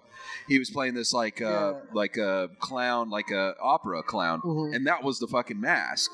So it was a nod to that. So I mean, he was clearly aware of it, but it's just two fat chicks just getting down. Yeah, no, I gotta finish these cheeseburgers. They stop giving you refills if you leave. Just put out the fuse, you retard. He's running around. I love this. Nuns. He's like, it's not even just people. It's always the most hilarious, like a baby. He runs to a puppy orphanage. A fucking parade. And he's just like, please, I have a bomb. But he's so passive and lets you can go through. You're correct. I should. Just jump in the water, you idiot. Taking the right. There's so many ways to solve this. This is wonderful. Oh, this is great. Oh, God. I need to go. I haven't seen it at a con. Someone needs to cosplay this Batman with a bomb running into crowds. People just throw it over there. Oh, no smoking. Oh, God. Butane. The church. I love how he's getting lightly. Oh, the nuns again. Fucking. He's getting. Oh, the baby again. Oh, fuck my life. This baby dies.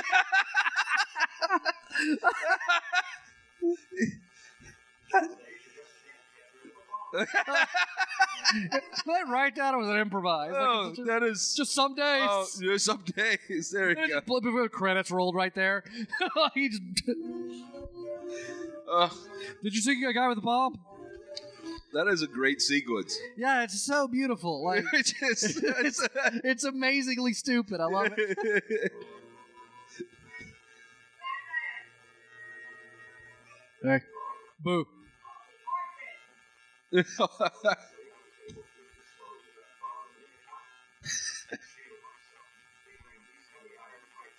In a way that we didn't need to show. What that would...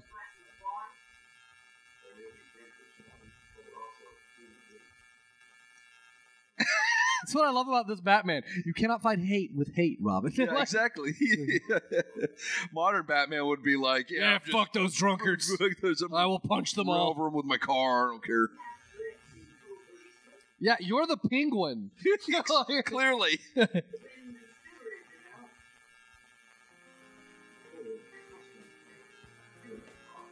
Oh, there we go. Okay, good. You get, Look at that. Right. yeah. I love when a villain's plan just clearly doesn't work. He's like, it's like he couldn't get rid of the cigarette holder even for disguise or purposes. the umbrella. Like,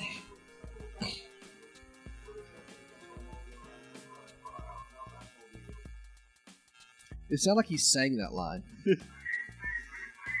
Yeah, you're the Penguin.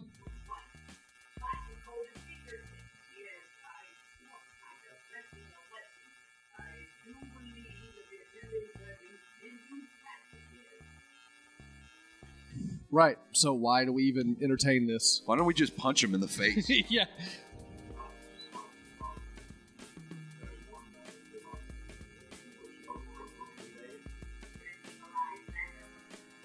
Your wiener. We got your wiener prints in the lab.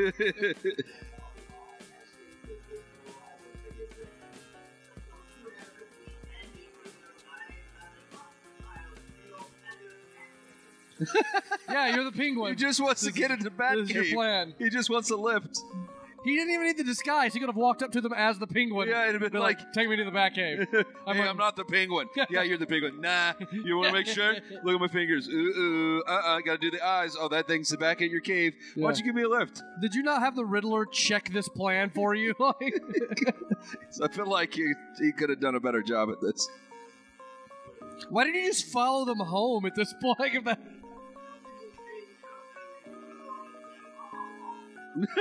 Colonials. I love that they're just letting the Penguin play the stupid character. Throw that cigarette holder out in the water. Just get rid of it.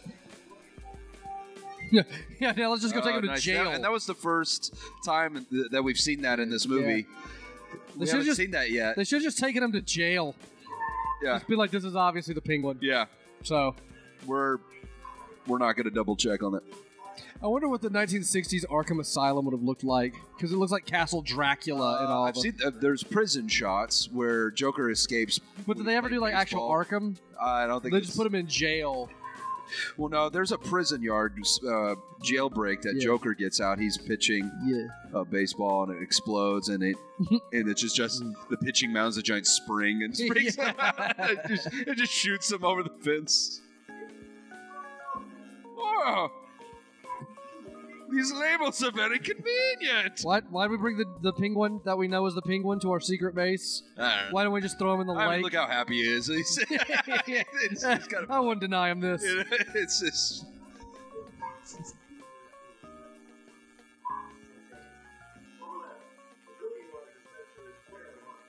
Like everything. She has a drinking water dispenser. Drinking water. Not shit, dirt water. Yeah, don't drink dispenser. Again, they're the only two people who use this place. You don't have to label the Pepsi. I'm gonna... Uh-oh. Whoa. Light, heavy.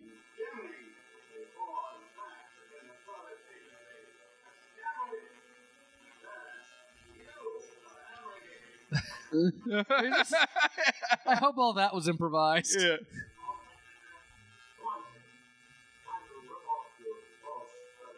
That we know it's you, that you have been this whole time.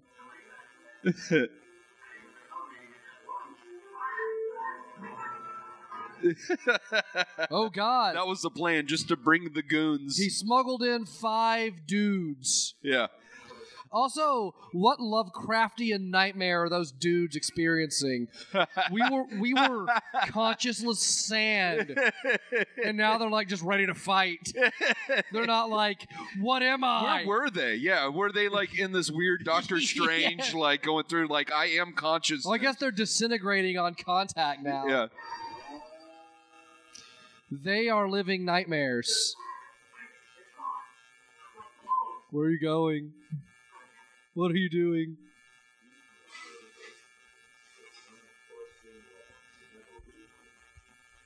What? The heavy. It's the fact because the water's heavy. Like, it has the fluoride in our water. Wait, so Batman, he's a billionaire. Yeah. Well, back then he was a millionaire, Yeah. which was really impressive. Right. I had to step that up. Yeah. And he still suffered from hard water. Like, Yeah. He wasn't just ordering like that delivery, like little tanks. He didn't have Ozarka swinging by.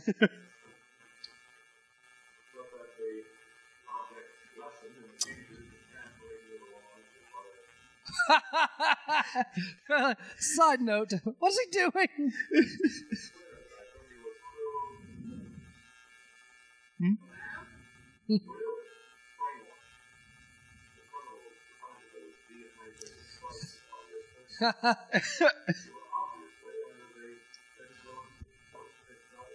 I get so confused.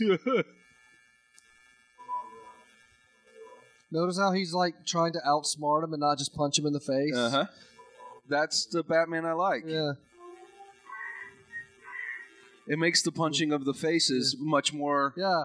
Gratifying. Where, like, we're out of solutions. Yeah. Face punch, you know. Or like it's a measured choice. So he's like, Yeah. I've thought about this and I feel like I have to. Yeah. Like, he still has a cigarette holder in his mouth while he's asleep. A whiff of bat wake. Oh, he's woke as fuck. He's bat woke as fuck. I think he sells like bat products to other superheroes. Like his Green Lantern, maybe he could use some bat woke just in case. Have like a superhero Etsy store or something. Yeah. I would buy shit from Batman. Oh yeah. Like, cause really, Batman. I love the use of sleeping gas.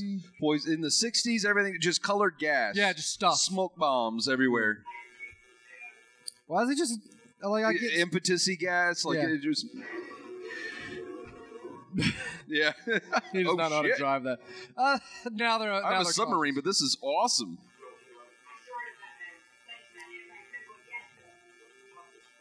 That anti-penguin gas pill. I love they're 4 steps ahead. They're fucking playing 3D and they've chess got a with drug. them. They've got a Walgreens size. Per villain. They have a pharmacist on staff that like. Yeah. That's what I love about. And then this. Oh, yeah, it's over in the bush. Bat cycle. Nice. That's great. It's one thing I love about like Batman's relationship with his villains is he's dealt with them so much. He has like, this is when Poison Ivy does stuff. I have this rack of things. Yeah. Yes, I am very intimate with Scarecrow's fear gas. Yeah. He's tried it 38 times. I have plenty of countermeasures. Been there once. Oh, look at that. This was just to get to their helicopter. I love the bat attendant. Oh, that is awesome. Hey, I'm Bat Helicopter Maintenance Guy. Yeah. Like, he makes that guy wear a bat logo. Yeah, that was the only scene with the motorcycle.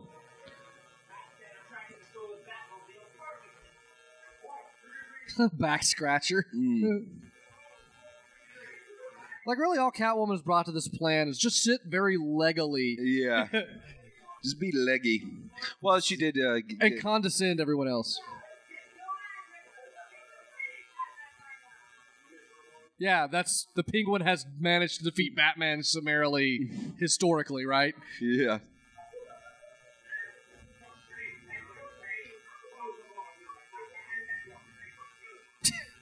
So, Riddler, calm down, buddy. Just talk. Yeah, just take it down.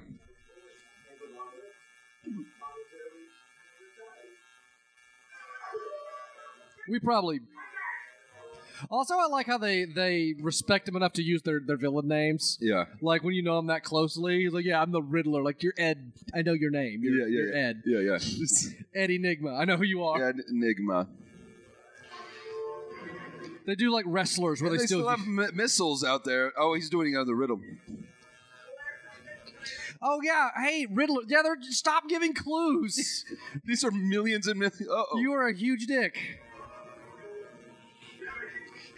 I just want to give him a riddle. I think that's what that conversation was. Joker was like, don't. And he was like, nah, I gotta. He's like, oh, sure. But he was like, I gotta launch one. I gotta launch it. Suck your dick. Like he just has to. Caesar was like, all right. Still don't, but don't do the missile thing. I love these are classic pirates. Like they would be fighting like animated skeletons, like a Sinbad. I like his periscopes pointed right at their cockpit. Did you say cock? Let me see. Hey, what about one screen instead of a 4-way periscope? Maybe it's a screen we can all look at. Is it a tornado missile? I don't get it. I think that's what it was. Quick, get our anti-tornado spray. Oh, they crashed. Like car. Foam Rubber Wholesale Convention. Why is it a convention? Oh, that's great. Fuck, this is the best. Oh, this is fucking great.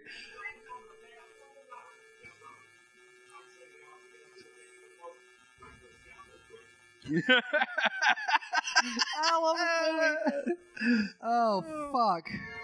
This is great. This is wonderful.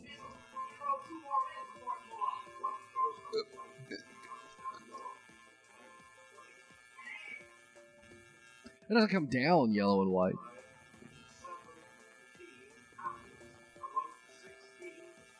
You just shoot one of them. Eggs. Broken eggs.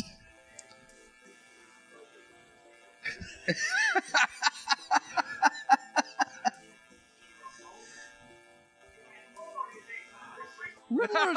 I love how the League of Legends goes from that to the United World Organization. The Riddler's riddles leave a lot open to interpretation. There's a few more steps that you, Robin, that you need to. But I like how the Riddler's like, that's exactly what I was going for. With eggs and applesauce. The World Organization. United Nations. You can see that. This kid over here can see that. Look at him. There's a few steps missing there. Yeah.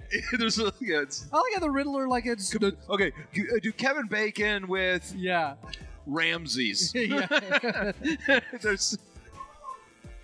Just stop saying yo-ho, please. Well, she's doing like that weird, like just grinding her ass. She's just a there to bow be. tie, like each side of the periscope has their logo on it. Like it's set to because the Riddler side has a question mark. Yeah, that's awesome. I love the stupid details, like the little flipper. The little feet flippers. Oh, look at this. Oh god. Oh man, Robin's not doing okay. Oh, so good.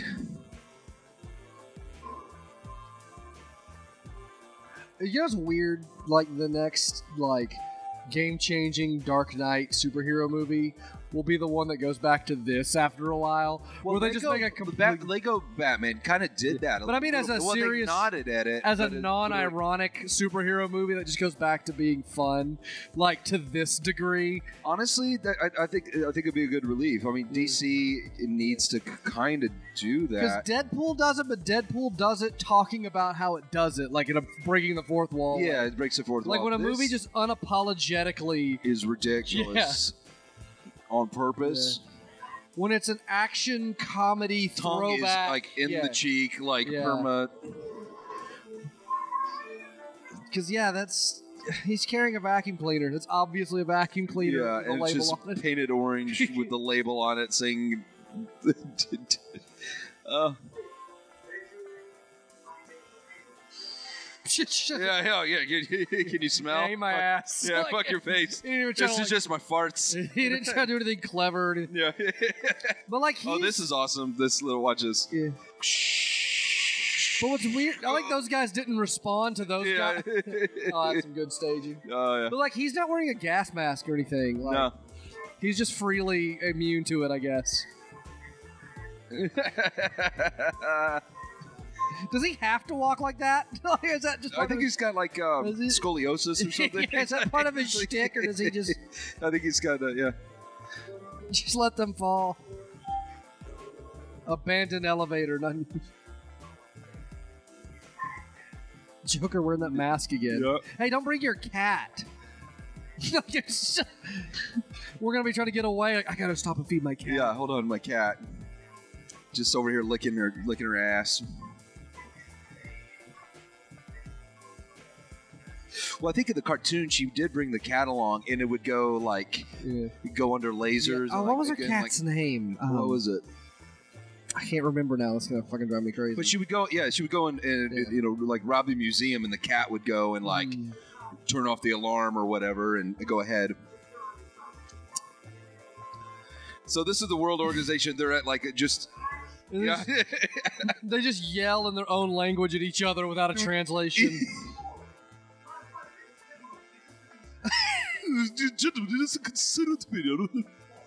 And they're all just this super... is why we can't get along. This is they're all just super racist at each other. Yeah. But it's not like the UN where there's like translators in a big area. In a giant area. Yeah. No, this is... They're just around a table yelling. They're not even like listening to each like other. A board meeting at Chuck E. Cheese. Like they're also not acknowledging 4 supervillains walked in the room. Just classic 60s racism. I love his top hat, like he came in wearing that. Remember West Germany? Yeah. Oh, yeah. This is offensive to commies. Yeah. Yeah, they not even acknowledge these guys. This is why we can't get along. Nobody can talk here. Also, I like how they're not acknowledging the ones being vaporized. Yeah. This is beautiful. Like you're still just talking. Could we have built maybe more than one of these?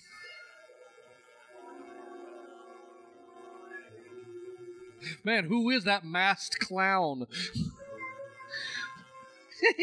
So, and they're all different colors. Yeah, it's great.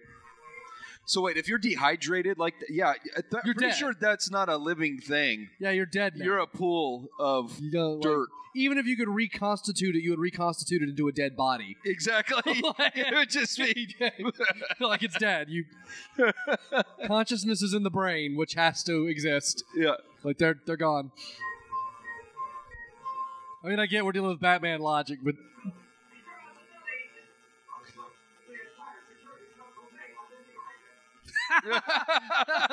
oh my god.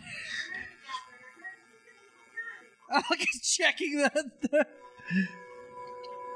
two finger like line by line reading. Oh god. Oh, it's great. So this is the main plot, yeah. So the other stuff up to this point has been kind of, you know. All the stuff with them stealing the Batmobile and like breaking into the back. Oh god, they'll throw the battery. Oh.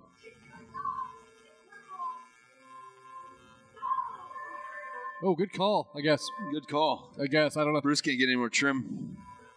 He'd just be like, yeah, I don't care. That, who? What? Oh, she has a name? Weird. Yeah.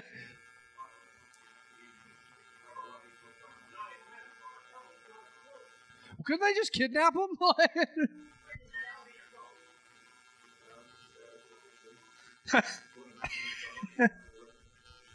To an abandoned submarine dock. That is convenient as the elevator shit. goes down to a submarine. It just literally...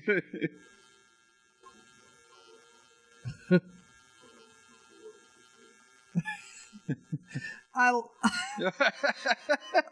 my god, I love the setup of quietly talk in front of the camera, turn around, run to the back of the shot. Yeah. That looks so stupid. And the music is a little bit more bigger. You know, for the movie. You always do that when you have that that tone. You get that score too. You get that, yeah. I want to see Hans Zimmer do this music. Yeah. Catwoman, get off the fucking table. We get it, cat stuff. Yeah. Well, in reality, she would just be pushing that shit off of the table, like just like defeat her with a little red laser. Yeah, she would just push everything off the table. They brought up a good point on the Riddler. They're like, when you send the next message, just put it like plainly. But like, I want to do a thing where the Riddler puts these plain messages, but people start over-interpreting it as if it's a riddle. Yeah. They're like trying to read too deep into it. It's like, I am at the Eiffel Tower. Bring money. It's like a difficult riddle. I see. Eiffel Tower. He's probably pyramid. pyramids. Eyeful waffles. An eye full. Where's a tower Eyeful. that is an eye full? What do you think Batman pays in insurance just on vehicles generally? Oh, yeah. Because he goes through a lot of... it's like in the 89 movie, he has this Batwing that they just blow up. Yeah. Like, he basically had a TIE fighter. Yeah. Like, he has an expensive experimental jet Those things plane are millions and millions of dollars. just to own and keep up with. Then he shot it out of the sky and just crashed. He just caught balloons with it, and then it blew up. Then he had to, like, get another one or get a guy to fix it. Yeah.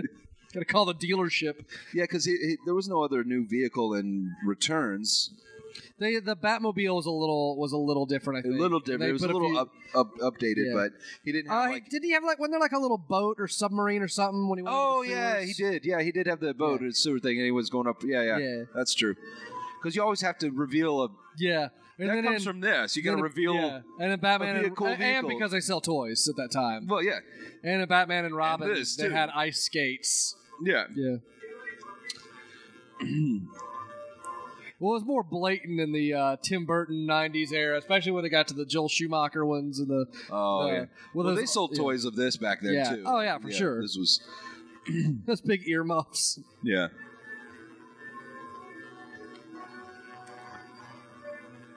That's a great boat. I wonder if they're using the Bat helicopter to get these helicopter shots.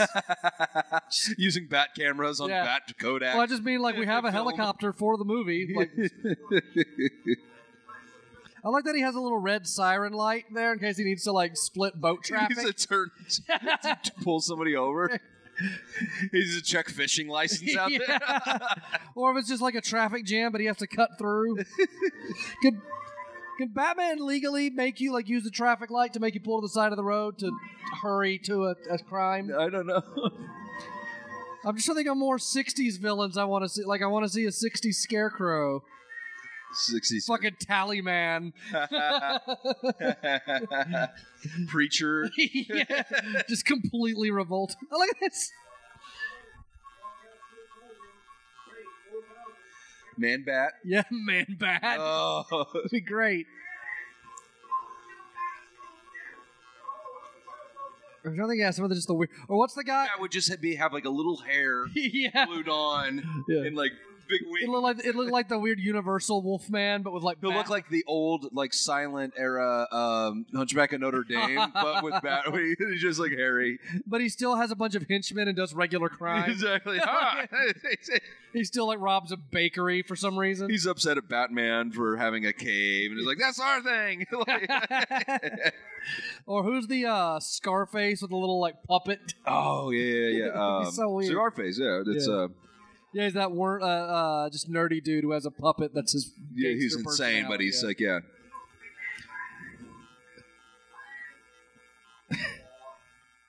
Just shoot. Padding it out. That would have been, that would have been a good thing if one of the villains just went up and hit it mid counting. Just stop. That'd be a good joke. You think the Joker touches up his makeup on the submarine? Because the Joker doesn't really have a clear origin story. I like it in the 89 Batman, the origin is now his skin is just that. Yeah. And so that was a good angle they played. Like when he had to go into those meetings, he had to put on flesh-colored makeup. That horrified Dan during that gives him nightmares is the flesh makeup going on Jack Nicholson's face. Yeah. It's like Jack Nicholson in whiteface. Yeah.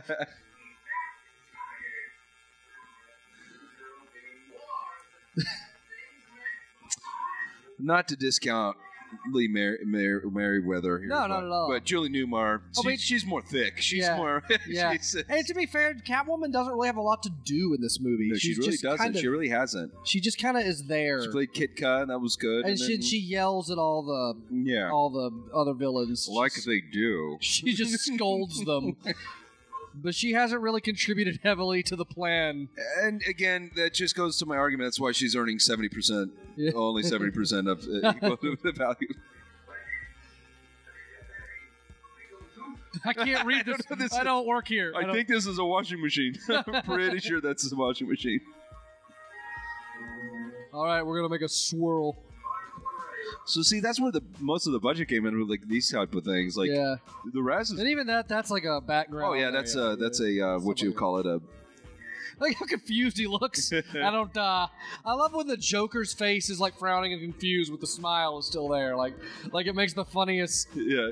And I like his smile design where it juts up at the end. Yeah. And this fucking guy, he's been kidnapped forever, and he just reading a book. Yeah. How long have we just had a laser gun? Why didn't we just use this? Like, look, it's I like that gag of them, of that, like, teeter-tottering on the... again, it's like the old Star Trek, whenever the ship was hit. Yeah, but why weren't we using this laser bazooka earlier? Oh, that right there. It fell over, then bounced up. And then back up. Oh. It's like a foosball thing. Yeah, they're getting their shit kicked. They're getting their dick knocked in the dirt. Why isn't Batman using this more often? It's like, hey, Riddler. And it's a multi-dimensional colored, like, weird space laser. I love they're just huddled around the pole holding each other.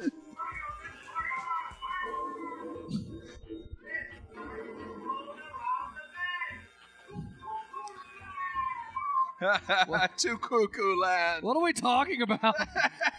This is why, while insane supervillains are effective, you need a regular mastermind to kind of herd all these cats. No offense to Catwoman, but I love his communicating penguin they have to yell in.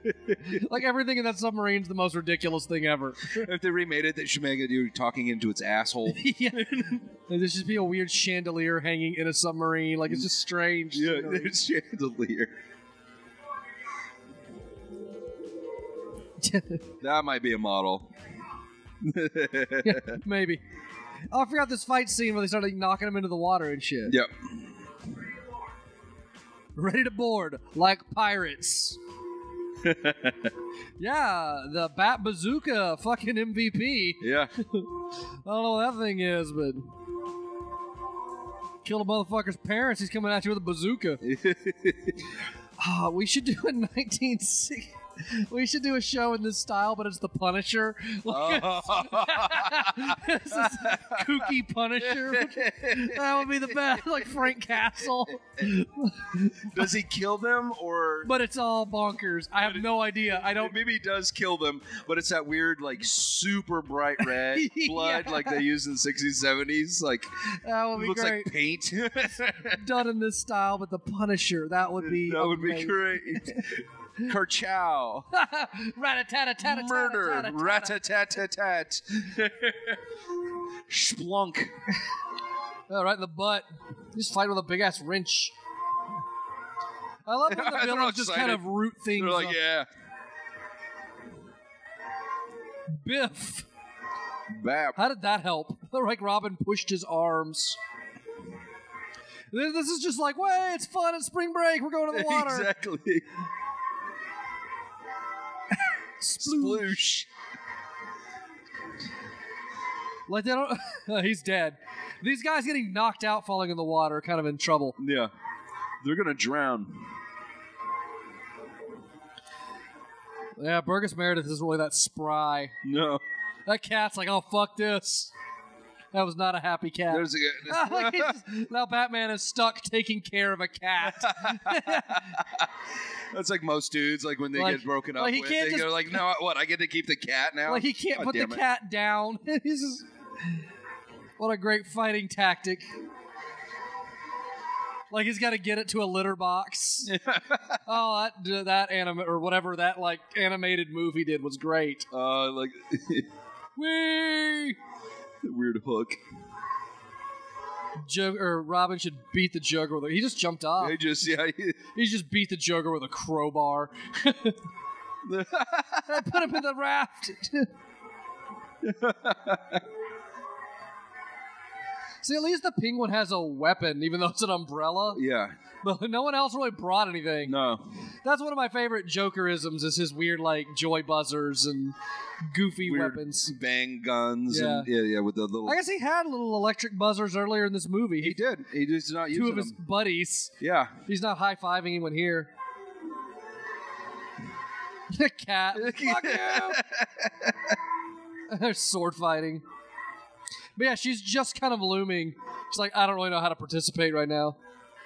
He just pants that guy. Like they're not fighting in the water. They're just kind of like, wee, blurp. Why do they have an actual... Oh, because they were in pirate costumes. Like, did she win? Yeah. That was pointy boobs. Those are vintage pointy cones. boobs. Yeah. That is when pointy boobs were pointy boobs. Look at that. They came with a warning label like you have to wear eye protection. Yeah, they are. It is highly recommended. She's gotta go. Where is she kind of hoping to go? Oh, watch it. You bump into a thing there. Why did your mask fall off from that fall? This is the twist. Yeah. Thanks, Robin.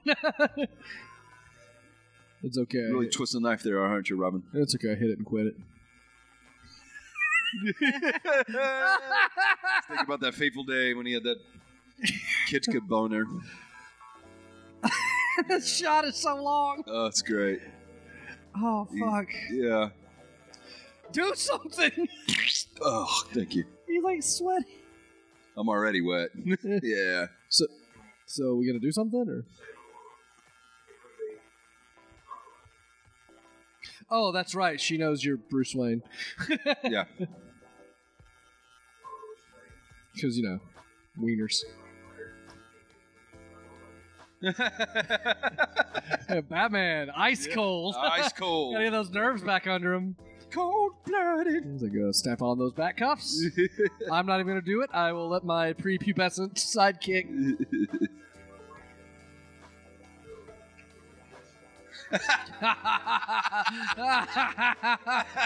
Fucking Batman. Burned. Human Jetson. That grab.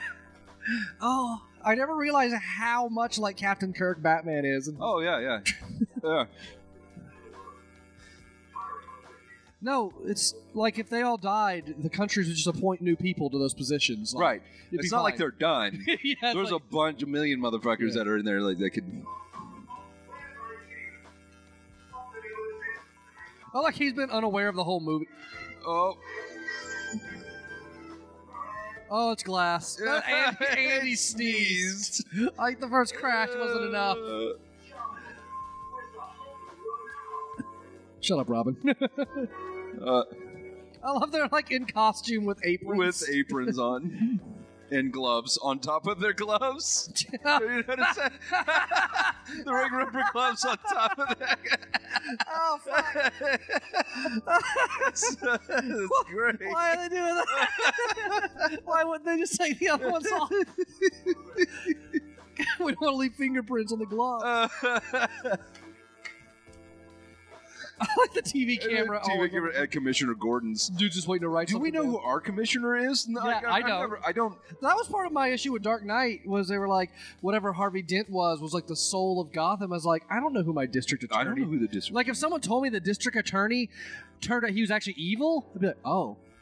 Weird. Like, I wouldn't be like, oh, well, I have no faith in humanity. Let's loot. Yeah, exactly. Right. Like, Dark Knight kind of had this premise that if wow, people... that sucks. Are we getting a new one? Cool. If people found out that Harvey Dent was evil, it, like, would have ended Gotham. Exactly. Yeah. They're like, it would have just...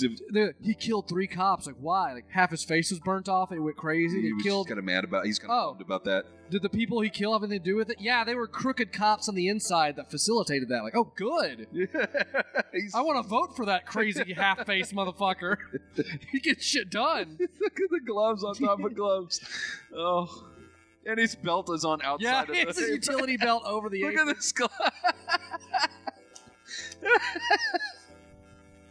Oh, it's great.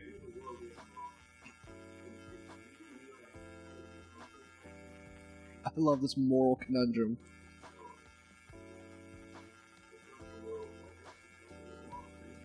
Yeah, so let's reassemble these dehydrated people.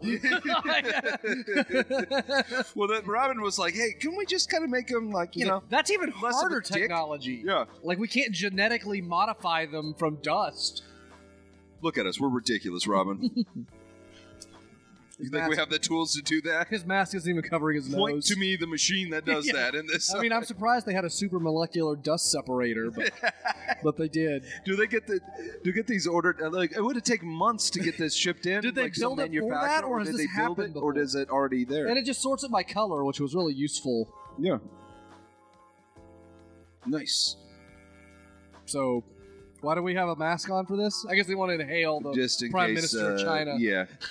There's a speck. It'd be great if they like mixed them up and they just came back as terrible abominations. Kill me! Kill me! It's like a fucking H.P. Lovecraft fucking monsters. Yeah. But first, I want to mix them up and build like a castle out of them. Yeah. We'll put them in a jar as layers. That's the president. Oh, yeah, it's supposed to be, I don't remember what president's supposed to be. I don't know my presidents. All over the world. Everyone's waiting with bated breath. Like they're standing outside of a micro, like they're not there. Like go home. Yeah. We'll hear on the news. Yeah. Again, there's a guy whose job it is to replace them if they die. Also, yeah. Kudos. I'm gonna go to the park. I'm not really gonna hang out. Yeah. This is. I'm not, my entire. Also, some of those countries, it's like 3 a.m. Yeah. I love the color of the water. Yeah, it's like that weird blue, fake blue. Yeah. That blue that water isn't. Yeah. Like the way money's not really that green. Yeah. But it gets depicted as very green. And they put them back in their chairs. They're not like in a hospital or any kind of like secure place. Just put them back in their actual chairs so they can continue arguing exactly as they left off. Which I think is what happens. Right. Like they're completely unaware that this happened. Also, don't use the heavy water. Oh, that's even labeled soft. Soft water. Diet water. Pussy water. Why couldn't they mix them just with... Okay, I don't know. One of these guys is Nestle Quick. We're going to see what happens. It's just a regular ass garden hose. It had to swing by true value. It's a bat hose. I like how they had a moment of silence. The deliberation of this is amazing. I know. That's the amount of time they're taking. Yeah. I wanted to keep. So the climax pretty much happened. You know, the whole set piece to the. The presentation of this is perfect. It'd be great if they just like brought in like Bill Nye to if they make this movie now, have Neil deGrasse Tyson as the guy that they have to check with. I gotta pee. The sound makes me have to pee. I like a Batman's like, now this will take a second. I forgot to tell you guys, it won't be instantaneous. It'll be a minute. Just kind of, keep your shirt on. Bear with me here. Are they going to just explode out of those tubes? Yeah, or they're going to be in their asshole. Like, that looks like painful. There should be tubes in them. They're like,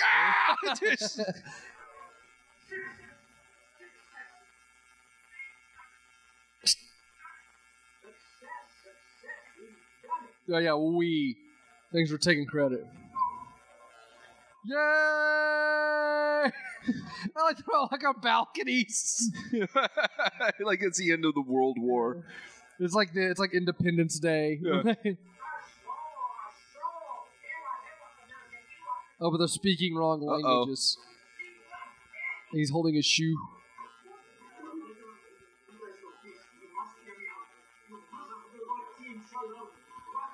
Also, while we got all these guys together here, can we get a better system of United Nations? You're right. Let's agree on that first. This is a mess. Can we get a mini fridge in here? Yeah. One. Our current set. Also, we need more than Nigeria represented. Yeah. There are more than 6 countries.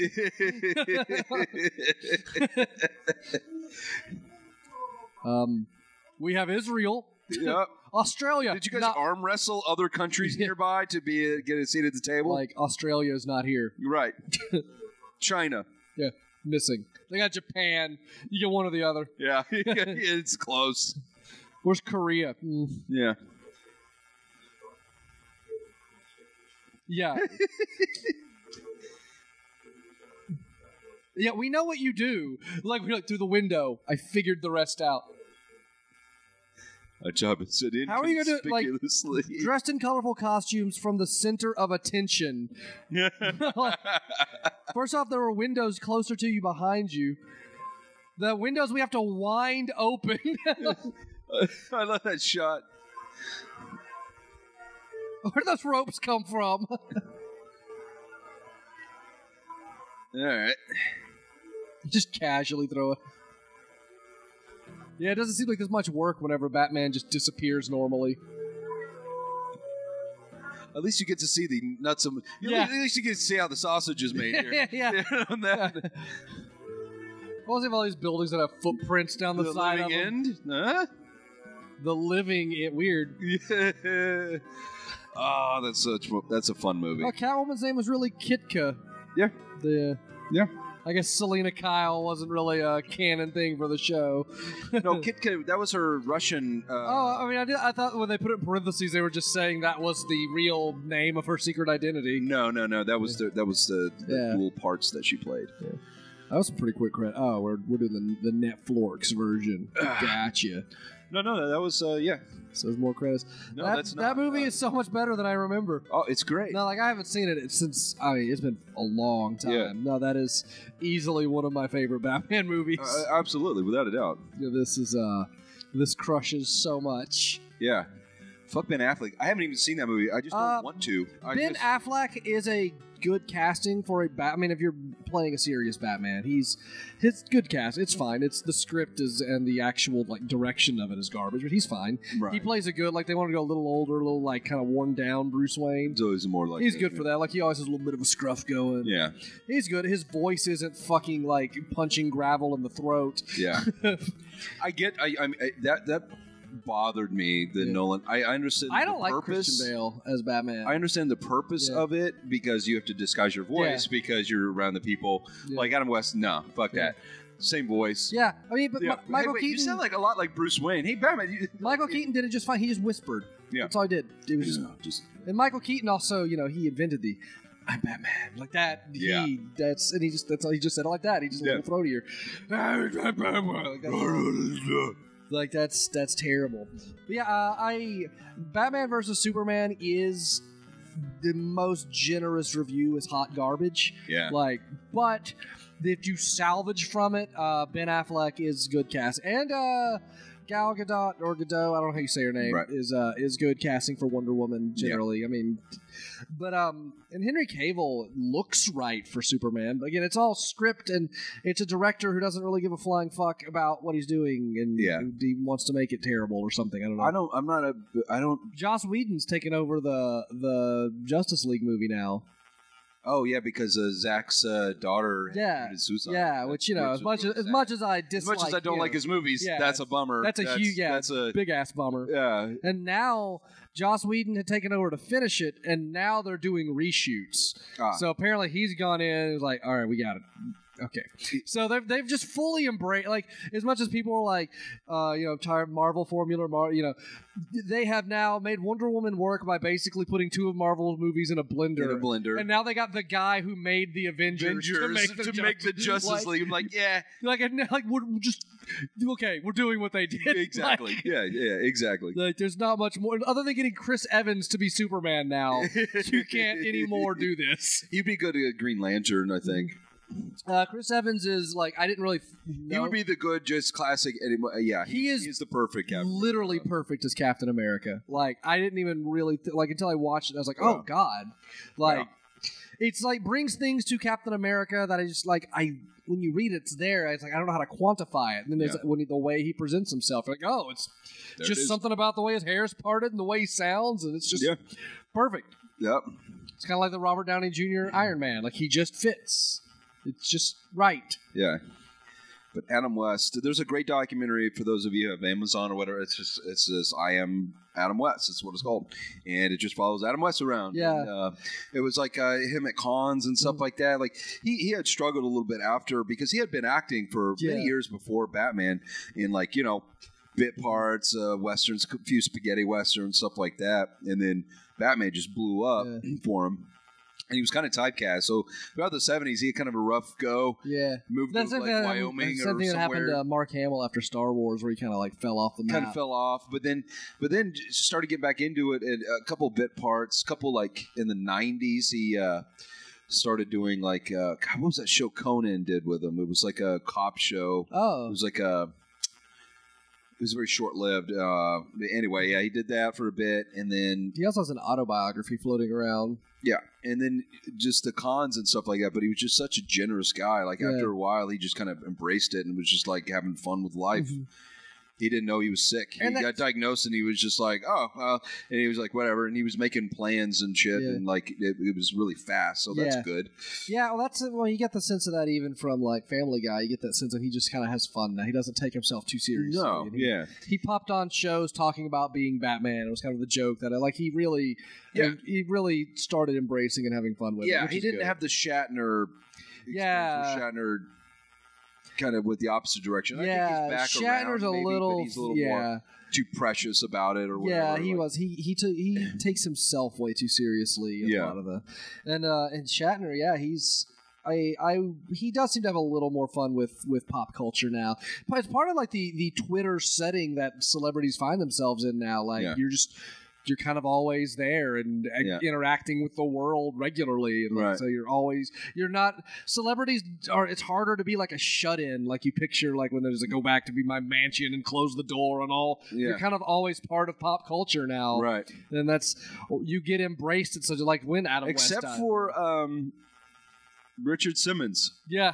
There was people like, he dropped off the face of the earth, and there was like a podcast, like they're trying to search for him. And he was just like, yeah, I didn't want to. I just kind of want to go away. I didn't want to be found. Sorry. and like, it's kind of arrogant of us to be like, oh, well, you were famous once. Yeah. You sort of belong to us. Yeah. Well, let me go fuck with you and assault you. Not assault you, but just invade your privacy and all that. I'm like, just leave the fucking guy alone. I do think there is. He doesn't want to be around. Don't let him. Like, I do think there is kind of a point where like it is interesting when, especially like Richard Simmons, like. You do become like a weird piece of pop culture, and like if you go away, we'll wonder where you are. Like start to, But yeah, I think it's certain. But it's also taken the step of actually like hiring investigators and like fun. I'm like, come on. Yeah, it's a little weird, but at the same time, like I don't know. I understand it. Yeah, the curiosity. Yeah. But then the morality of it is like, he's just a dude. Yeah. Just leave him alone. Like, he doesn't. I mean, if he's just absolutely vague, you might want to try to find out if he's not dead. Right, like, do that first, and he's not trapped in a weird. Like you don't have to engage him. Just find him. He's been kidnapped for all these years in like a weird super villain volcano mountain island, and I mean, in theory, he has an agent you contact and you find out that way. Exactly, and then the agent. And they're like, oh no, he's fine. Yeah, and they're like, he doesn't really want to do stuff. Yeah, and that's. Like Rick Moranis, he just don't want to do stuff, but we know where he is. He's totally honest about it. He's like, I just wanted to raise we kids. Just kind of doing him. Oh, him and what's his name?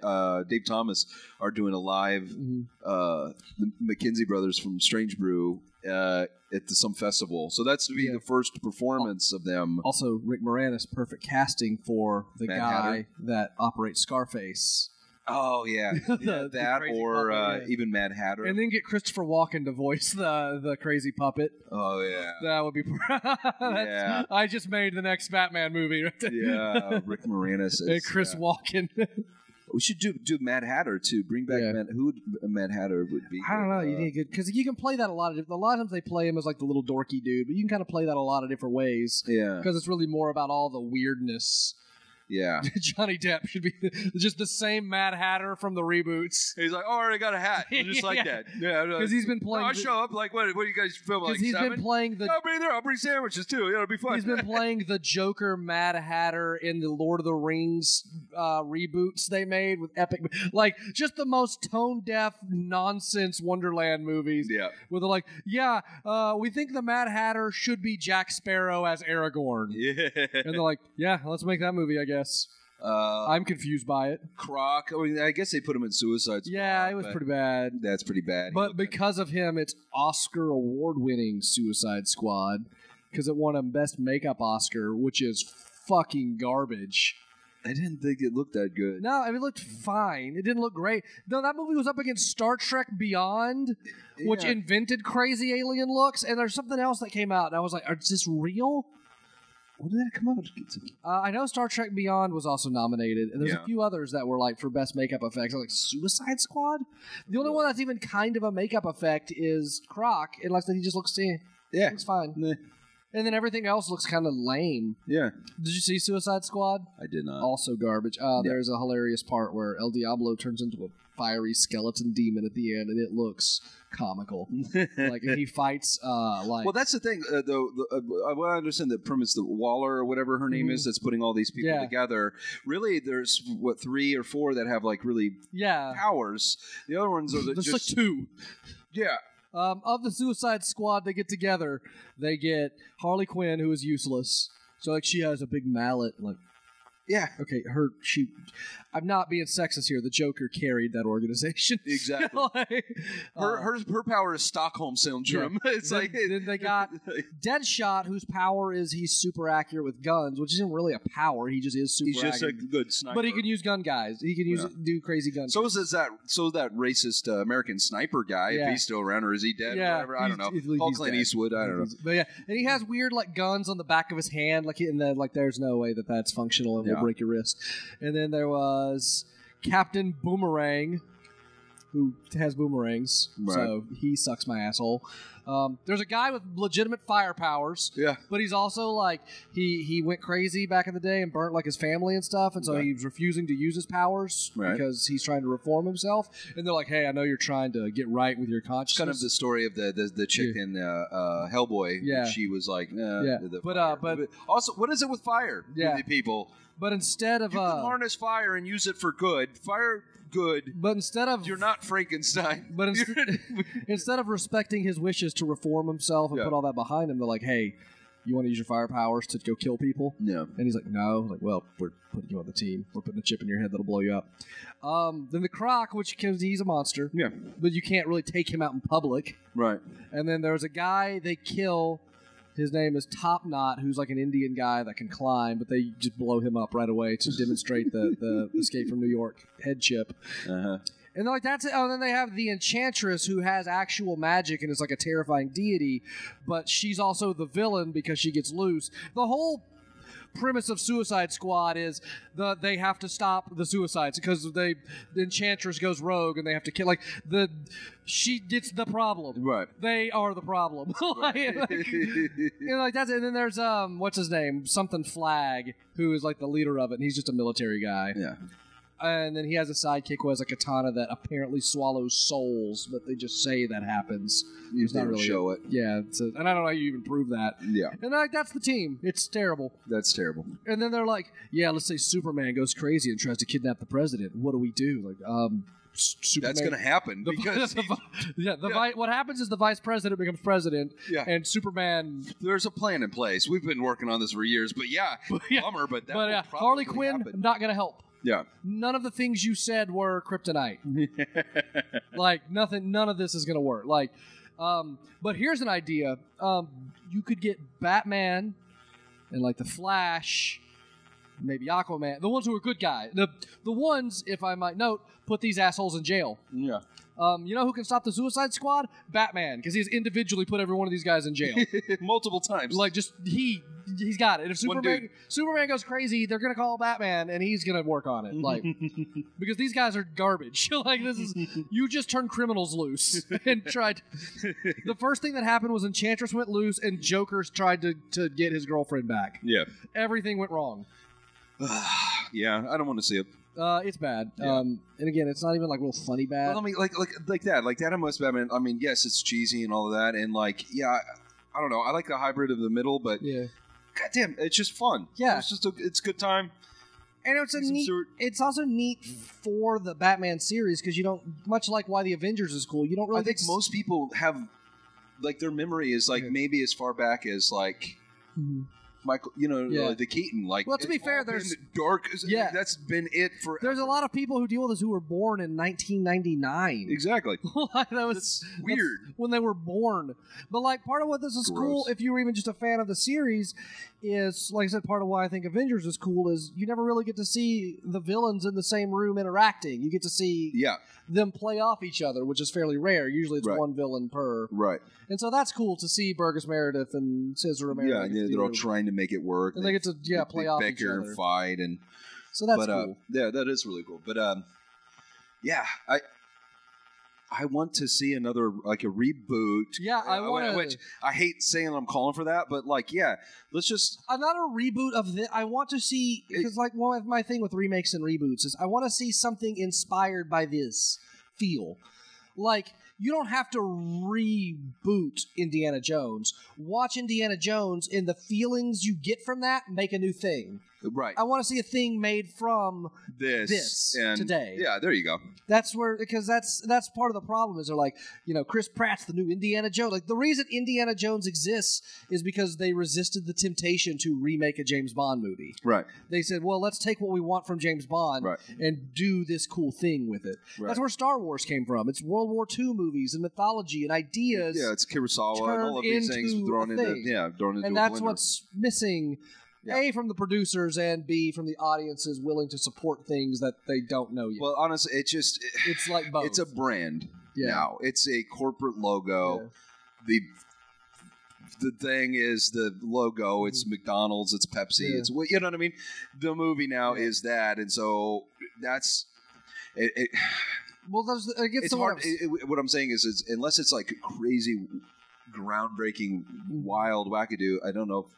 Well, it gets to, like I said earlier, it comes down to the cost of making They don't take risk because they can just go like, this goes in the Star Wars bucket. And then because we know, based on these figures, we'll get our return back because it says lit on it. Well, that's because, like I was saying earlier, as part of the problem is to make a movie is so expensive. Because if you want to make a cool fantasy concept, you're in $150 million minimum just now. Starting, yeah. So, like, movies have to be... that is marketing. Movies have to get cheap enough to be able to experiment for a studio to want... Because, again, it's a gamble on their part. Yeah. It's like, so, I mean, you take something like The Matrix that was an original idea. I mean, it's based on other stuff, but it was a fresh idea that was successful.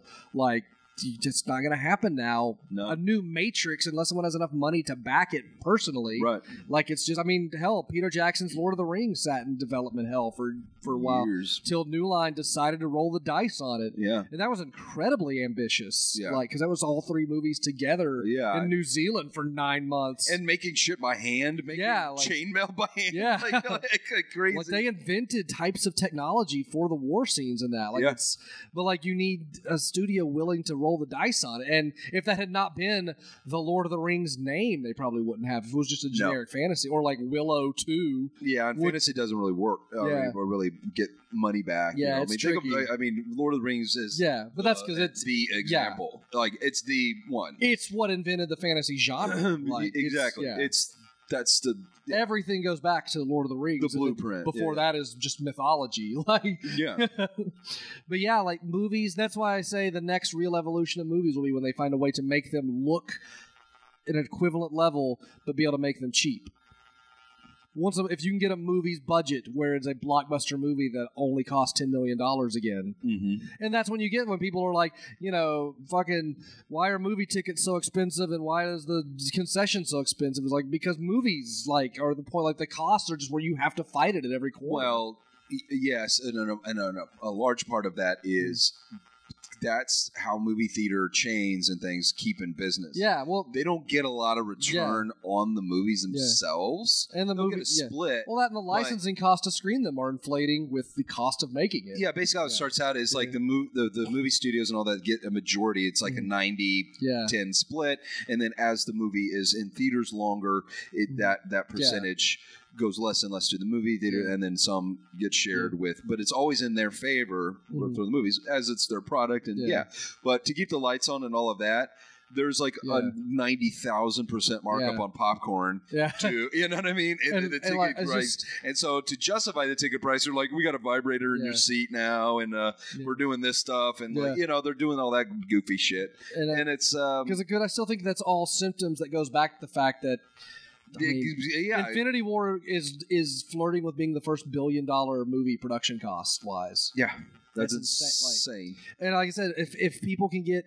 If the technology gets to a point where you don't need 900 trillion SFX guy, like, because there's so much production. I mean, when you watch the credits on those things, and you just see there's like 14 companies all with like 400 people working on the VFX. Yeah, because if movies can get down to where there's a production cost of again just back into double-digit millions, you can get a renaissance of ideas and cool independent stuff because you can risk that. Yeah, Paranormal Activity became a franchise because it was a movie that's production cost was $35,000. Yeah, and then it's now made X billion. Right, and that's the trick. Because then, and you're gonna get some recently, like a movie like Get Out, was like what 5 million or something like that. That's pretty low. And it's made 500 million, and that'll still get blowback from actors because once you can make a full movie for $15 million, you get to tell Robert Downey Jr. to go fuck himself for $50 million. Right. Like actual high tier actors have to kind of drop down some. Yeah. Like it shrinks everything, but you got to find whatever that magic missing ingredient is to be able to make movies of that quality. Because honestly, Johnny Depp, how much money do you really fucking need to put on these hats? Like, I think Johnny Depp's losing value at this point. Probably take because some of it. I mean, he's so overexposed now. Yeah, it's like you could set a few out. Was what I'm saying, because I know Johnny Depp listens to this podcast. Yeah, oh yeah, we just hurt his now he doesn't. I'm just saying, just take a knee for a little bit. Just stop trying to control every movie you're on. Stop dictating. You don't need 90 million per picture. Like, shut up. I think is The Rock still the highest pay? Like for a while he was commanding so much, and it's funny just to have The Rock in your movie because that dude fills seats. I think Baywatch was his first flop in a while. Because surprise, right? Yeah, Baywatch. It's weird that we have like Baywatch and Chips. Like what the fuck? Like that would have made more sense. Let's reboot. Let's do a really dark, gritty version of Moonlighting. Yeah. Well, those movies would have made more sense. For a while, that was a kitschy thing. That was in the 90s. They did like Car 54, like early 2000s, like when Dragnet and that was Addams 80s, Family. and then in the late 90s, early odds, they had like Charlie's Angels. Yeah, that was sort of successful. It felt very that era. Couple Addams Family movies, Beverly Hillbillies, like that TV. That was in that era. Almost probably had a Green Acres movie. Tim Burton tried to fucking shoehorn Dark Shadows in her ass. Like what was now next I assume we should be due for a Knight Rider movie anytime with all kinds of updates and tweaks. It's got to be funny. Airwolf movie. Airwolf is the most hilarious premise ever because a guy privately owns a super chopper and just routinely uses it to fight crime. Right. And the government's not like, hey. Yeah, they're like, this is restricted airspace, dick. You can't just fly around. You can't just There's safety and things you got to worry about. You can't just own your own crime-fighting helicopter and just park it in a mountain in Arizona. Commercial airliners flying through this channel like you're going to fuck it up. Fire missiles. You're going to murder hundreds of people. You can't just fucking fire missiles at bank robbers from a chopper. So that one should happen. There should be in a shared universe. The Fall Guy. We should make late 70s, early 80s TV cinematic Street universe. These are that one. Fall Guy, Magnum PI. We'll get all these in one expanded universe. Expanded universe. A-Team. A-Team had a movie. Let's just do it on TV. We'll just do it. We'll do it Netflix or Amazon. Yeah. We'll do an expanded universe of early '80s TV. Laverne and Shirley. Just thrown in. Moonlighting. Someone did say that they should do. Since they're kind of doing this the Full House new kind of reunion show, the old cast is get the original Married with Children cast and do Married with Grandchildren or whatever. That'd be pretty solid. That'd be pretty solid because they're all still alive too. So and some of those jokes I love Married with Children. The premise would be like they were even like kind of harsh then. That was the play. Now they would be like even worse. Yeah. You know, but they there's were a lot human garbage, but exactly. And there's a lot to play with there. That would work. And like I said, the cast, like Ed O'Neill as Al Bundy, is just some great. I mean, that's what TV looked like for a generation. Yeah, it was like a weird parody. It's a parody of like All in the Family. Yeah. It's basically the. I wouldn't necessarily opposite, but it's that generation's All in the Family. Yeah, and it's lightly a parody on that because usually the family is like a wholesome, positive unit. And this All in the Family wasn't. That was like the first where that should be like the sitcom family idea. Is that the nuclear? Yeah, and then this is very much just like a collapsed on itself garbage family, and everyone's a racist idiot. Like, they're just horrible. It's just the worst. And just everyone resents each other. I remember watching that every Sunday. I love with the family that, and then remember the Werewolf after it. It was it was like a werewolf show. It was like a dude that would. I don't remember that. Yeah. I just my TV memory is spotty. I remember I associate that with like a current affair being after it or something. Yeah. It's one of those kind of shows.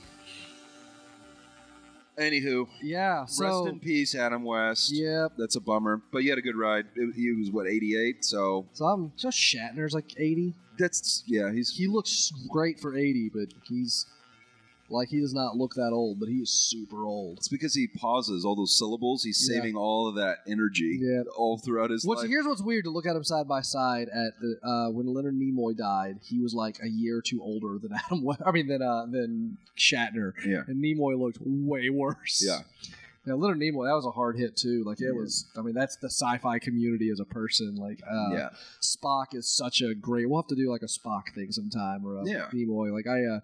Spock off.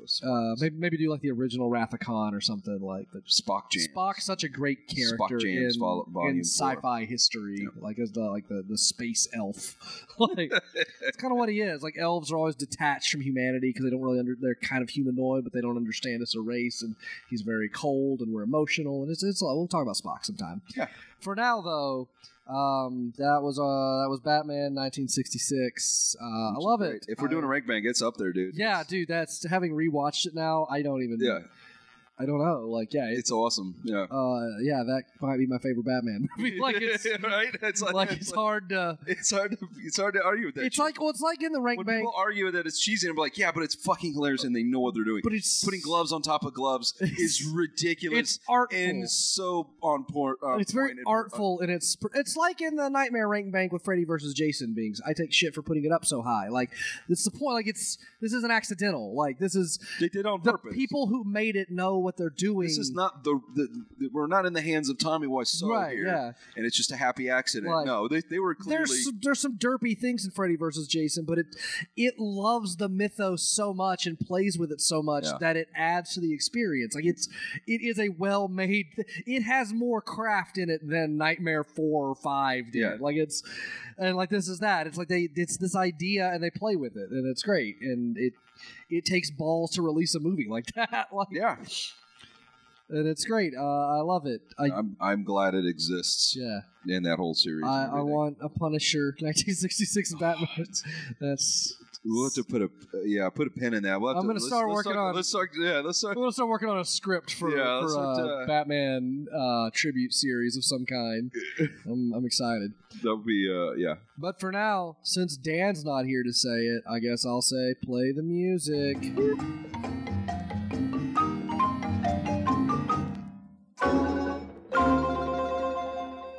You already found this podcast at mantapus.com. Well, this has been going on for 2.5 hours, so I'm sure that we can whittle it down. Yeah. Well, this will be a pretty light edit, too, because everything's been kind of one long conversation. Yeah, it's been on point. We didn't just stop to become racist for a minute. Sometimes I got to cut out when we do that, when we do a racism.